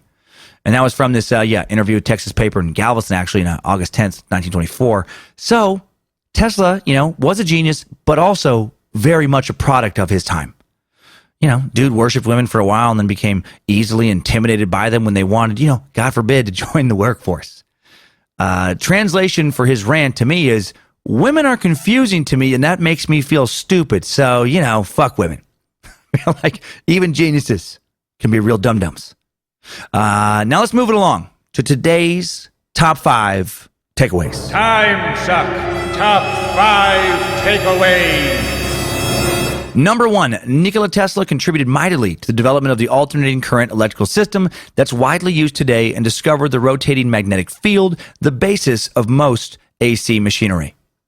Number 2, Tesla and Thomas Edison battled publicly over what was the better power source, alternating current or direct current. Edison won the battle initially and made a great deal of money. Tesla won the battle in the long run, but died broke. Number 3, next to Edison, Tesla's main scientific nemesis was Italian inventor Guglielmo Marconi, who's credited with inventing the radio, even though after Tesla died, Tesla was given credit for inventing the radio first based on patents. Number 4, Tesla did not invent a death ray, but hilarious and awesome that he claimed as much. And number 5, new info. Did Tesla, as many conspiracy theorists and places on the internet claim, create free energy? In a word, no. There is a belief in certain parts of the web that big businesses want to keep the truth of free energy away from the public because too many companies would go bankrupt if free energy was unleashed to the public and given to the public. It's the same rationale behind the argument of the thought that cancer has actually been cured, but Big Pharma is keeping that truth from the public because of the money they would lose. And look, I get that logic. I see that motive, and I don't put that past people to do. However, that doesn't mean it is true. Tesla worked himself into bankruptcy trying to produce wireless energy based on Tesla coil principles. Was the purpose of his Tesla tower. Did he think it was possible to create enough wireless energy to someday power the entire world, essentially for free? Yes. Did he figure out how to do that? No. And no one has since, although many have tried. The United States and Russia both had test facilities developed during the Cold War based on Tesla's wireless power theories where they tried to do that, but no one has been able to figure it out. It may not even be possible. Timesuck top 5 takeaways. So there you go. Tesla is sucked. I hope I made some of our science suckers happy with that one. Tesla led an incredibly unique and interesting life, and I was happy to suck him. And based on what I now know about him, I think it's safe to say that, this is the first time he's ever sucked.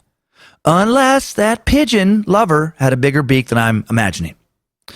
Big thanks, as always, to the Timesuck team, the high priestess of the Suck Harmony Valley Camp, Jesse, guardian of grammar, Dobner, Reverend Dr. Joe Paisley, Timesuck High Priest Alex Dugan, the Bit Elixir team, Danger Brain, Space Lizards, Merch Wizards, Access Apparel, Queen of the Suck and Boss of Everything, Lindsay Cummins. Big thanks again to OG Bojangles, research assistant, and my sister, Donna Hale. What's her nickname? How about Donna the Dum Dum Destroyer? Maybe the Dummy Destroyer. She's a teacher out there putting education in the brains of children nearly every day. I'm gonna go with Dum Dum Destroyer. I like that. At least for today. And so what's up next week? Next week we suck Andrew motherfucking Jackson. Andrew Jackson, 7th President of the United States, and also a goddamn savage. When a man named Charles Dickinson called Jackson a worthless scoundrel, a poltroon, and a coward in a local newspaper in 1806, the future president of the United States challenged his accuser to a duel. At the command Dickinson fired, he fired first. He hit Jackson in the chest. The bullet missed Jackson's heart by barely more than an inch. In spite of a serious wound, Jackson stood his ground, didn't even fall down, raised his pistol, fired a shot that struck his foe dead, killed him. Jackson would carry around the bullet in his chest, as well as another bullet from a future duel for the rest of his life. Historians estimate that Old Hickory may have participated in anywhere from 5 to 100 duels. Jesus, so much to learn about that crazy bastard next week. It's going to be very exciting. Right now, time to hear from you with today's Timesucker Updates. Updates? Get your Timesucker updates. All right, a hilarious first update from Faith Woolsey, who unintentionally used one of the Timesuck app's new features to her detriment. Faith wrote in via the app saying, I've been listening on Spotify from Alaska and finally decided to download the Timesuck app. The first episode I decided to listen to is the Drunk as Fuck episode. Towards the end of the episode, you sounded way more shit-canned than I expected, i.e. slow-talking, slurred speech. I chalked it up to the obvious and carried on with life. Next episode I listened to is the same. Unbearably slow, slurred speech. And I'm like, what the fuck? Is he just doing all his shows fucked up now? I mean, cool if that's your thing and all, but damn, Lucifina. Anywho, I decided to check out 2 more episodes to see if the trend continued. Sure as shit it did.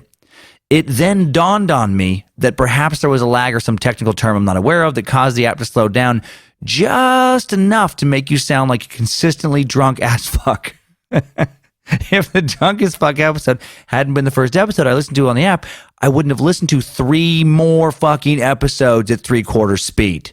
Thinking you were totes wasted. Good times. Hail Nimrod. Oh my God, Faith! Thank you for sending in this message.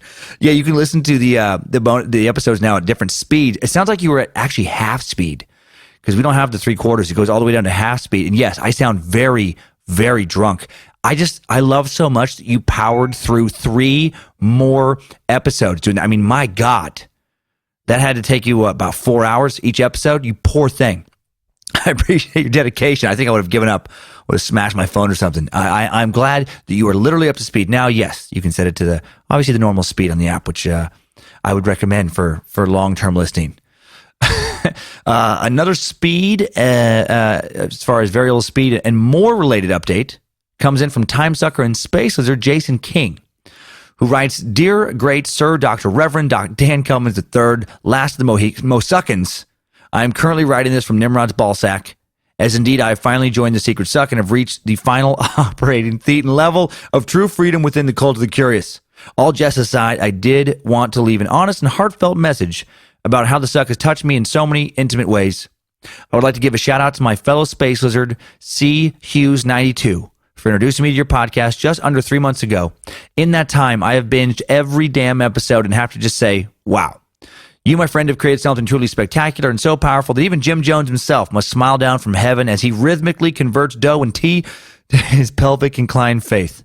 The fact that I can already say so much of these references today speaks volumes about the amount of knowledge you have decimated and your ability to do so in a professional yet side-splittingly funny way. Enough praise for your shamecock, though. I want to share just a brief note on what Timesuck has meant to me. If you haven't guessed from my ostensibly chosen username, I am in fact in medical school at Michigan State University, Hoping to graduate soon and go into pediatric neurosurgery. And sorry I didn't write the username in the notes. With such a long career ahead, at times it is oh so easy to fall into ruts, both in school, friendships, my marriage, 3 years, ! And life in general. Yet this all changed when one of my longest known friends introduced me to your podcast. I shit you not, the very first episode was the Andre Chikatilo one. If I became after just that episode, I guess if you become part of the Curious after this episode, I am just as messed up as you are, or you do one heck of a job as a podcaster. Either way, your podcast became the means by which an old friendship was rekindled, as well as my interest back into medicine and making a difference. Time and time again, your episodes showcase the need for humanity to open its mind a little bit and be curious. From your personal support of various causes, organizations, and movements to the incredibly uplifting stories of various time suckers out there making this flat ice wall, circumcised globe a better place, I knew that I'd found a home. So with a long-winded thank you for sucking me these past 4 months, I wanted to leave you with something that I hope makes you smile just a little bit. While I assume this has been talked about before somewhere, with the Secret Suck chat room, social media, or other emails, regardless, you need to listen to your episodes on double speed every once in a while. Seriously, your Green River Killer or Golden State, I always mix them up, high-pitched, small dick voice skits on double speed kill me every time. In fact, since I'm in med school and listen to everything on double speed, oh wow, for time's sake, I didn't realize what you actually sounded like until I was halfway through the available episodes. Hopefully you get a chance to hear some of those skits. No, it is pretty ridiculous. Triple M on double speed is great too. And also I would like to personally suggest Dr. Jekyll, Mr. Hyde is a future suck topic. Yes, that would be a great suck. Wouldn't be a complete email without adding a suggestion. Once again, thank you so much for the incredible body of work that you've put together so far. I hope my donation continues to fuel your desire to keep the suck strong. It does. Hail Nimrod and his gloriously intact hymen. Damn Lucifina and her lascivious, Lady Lumps. Praise be to Bojangles and his worship-inspiring trans-millennial heroism. And keep on stroking that limp-shame cockmaster sucker. You'll get there someday, Dr. J. Man, thank you, Dr. J. What a wonderful message. I love hearing that these podcasts affect some of you in ways deeper than just, some weekly laughs or some trivia. And don't get me wrong, that's okay too. I love that I can provide an escape from the harshness of life. But when I hear stuff like this, it feeds a cycle of inspiration. I inspire you, then you in turn truly inspire me, which allows me then to inspire others. It really is this reciprocal relationship. And if you've heard my stand-up, it can be pretty negative. Right? That's where I let out my angst. And it's because when I travel, I see so many people not seeming to care at all about other people in society. Just so selfish. They don't seem to pay attention to their kids in public even. They don't pay attention to anybody around them, especially, like strangers, obviously. They don't hold open doors or say thank you or say please or let someone cross the street at the damn crosswalk. They loudly curse at a family restaurant when there's clearly kids around. They play ignorant, hateful music at full volume with the windows rolled down as they drive past a grade school or a park, right? As if everyone definitely wants to hear. They talk on their speakerphone in the middle of a coffee shop, speaking louder than everyone else, and not giving a shit how obnoxious they are. You glare at them, they glare back at you twice as hard. I see people treat their servers rude at the restaurant. I had a Delta ticket counter employee profusely thanked me the other day for allowing an elderly, confused woman to accidentally cut in front of me in line. This woman thanked me so much. Not the woman who's confused, but the counter agent thanked me so much that I asked her, I'm like, well, was that weird? I mean, would most people really just yell at that poor woman that it wasn't her turn? Excuse me, ma'am, I was next. Would they really do that? I mean, she was shuffling, not even walking, at least 90 years old, and she's by herself, trying to make it through her travel experience. And this counter agent said that, yeah, most people would actually say something. Most people would actually, point out that it was their turn, it was next. She said she saw almost nothing but just rudeness from people, and it was just so refreshing to see that little thing. That fucking cost me nothing. What, I wait 1 more minute to go then wait at the gate? And that's a big deal now? How fucking sad is that? And I see all that, and I want to just give up on the world. I want to just flush it down the toilet. I want some apocalyptic event to just purge the earth of the foul people that infect it like a disease. And then I meet you guys. And then I get emails like that. And I'm reminded that so much good also exists. So thank you. Thank you for the continual reminders that there is still a lot of beauty and kindness and curiosity and a yearn for learning and progress in the world. And that it's also exhibited by people who don't mind a Chikatilo joke as well here and there. So who would have guessed that? Not me, man. Not me. So I appreciate it. And now another spider email from Timesucker and Space Lizard. Trisha Couture. We'll end on a little comedy. I love these. Trisha writes, Dan Cummins, you evil son of a bitch. I listen to you as I'm getting ready in the morning for work and getting out the door. Because I have to go and pack lunch and some other assorted mom shit for my child, aka the white devil, sometimes I hear your bullshit in pieces, but never hear you claim you were just fucking around. It took me until the secret sucked to realize that there are no Roanoke spiders. Damn you. Learn my lesson. I will now keep my earpods in my listen holes instead of walking away from my phone. I realized that the white devil, freshman in high school, was listening too when she kept saying, bog bog blah, boy, bog bog. Damn you, Cummins. Well played. I love you. I love that. That is awesome, Trisha. Thank you. I love Chicken Joe. Man, when's he coming back? Who knows now? We got a little cast of characters. Who knows when they feel inspired to pop back into an episode?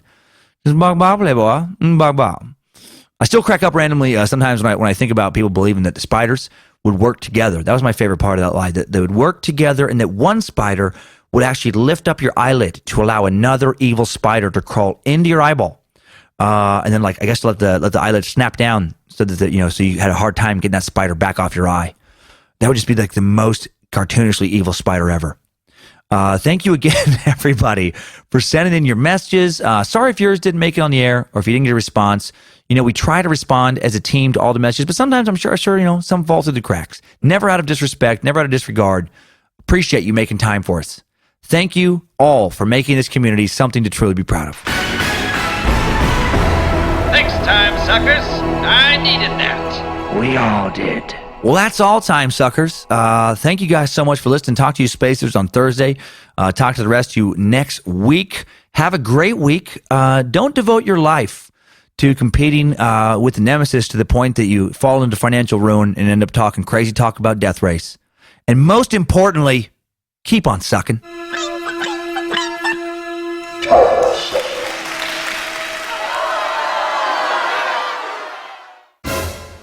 Spaghetti is delicious.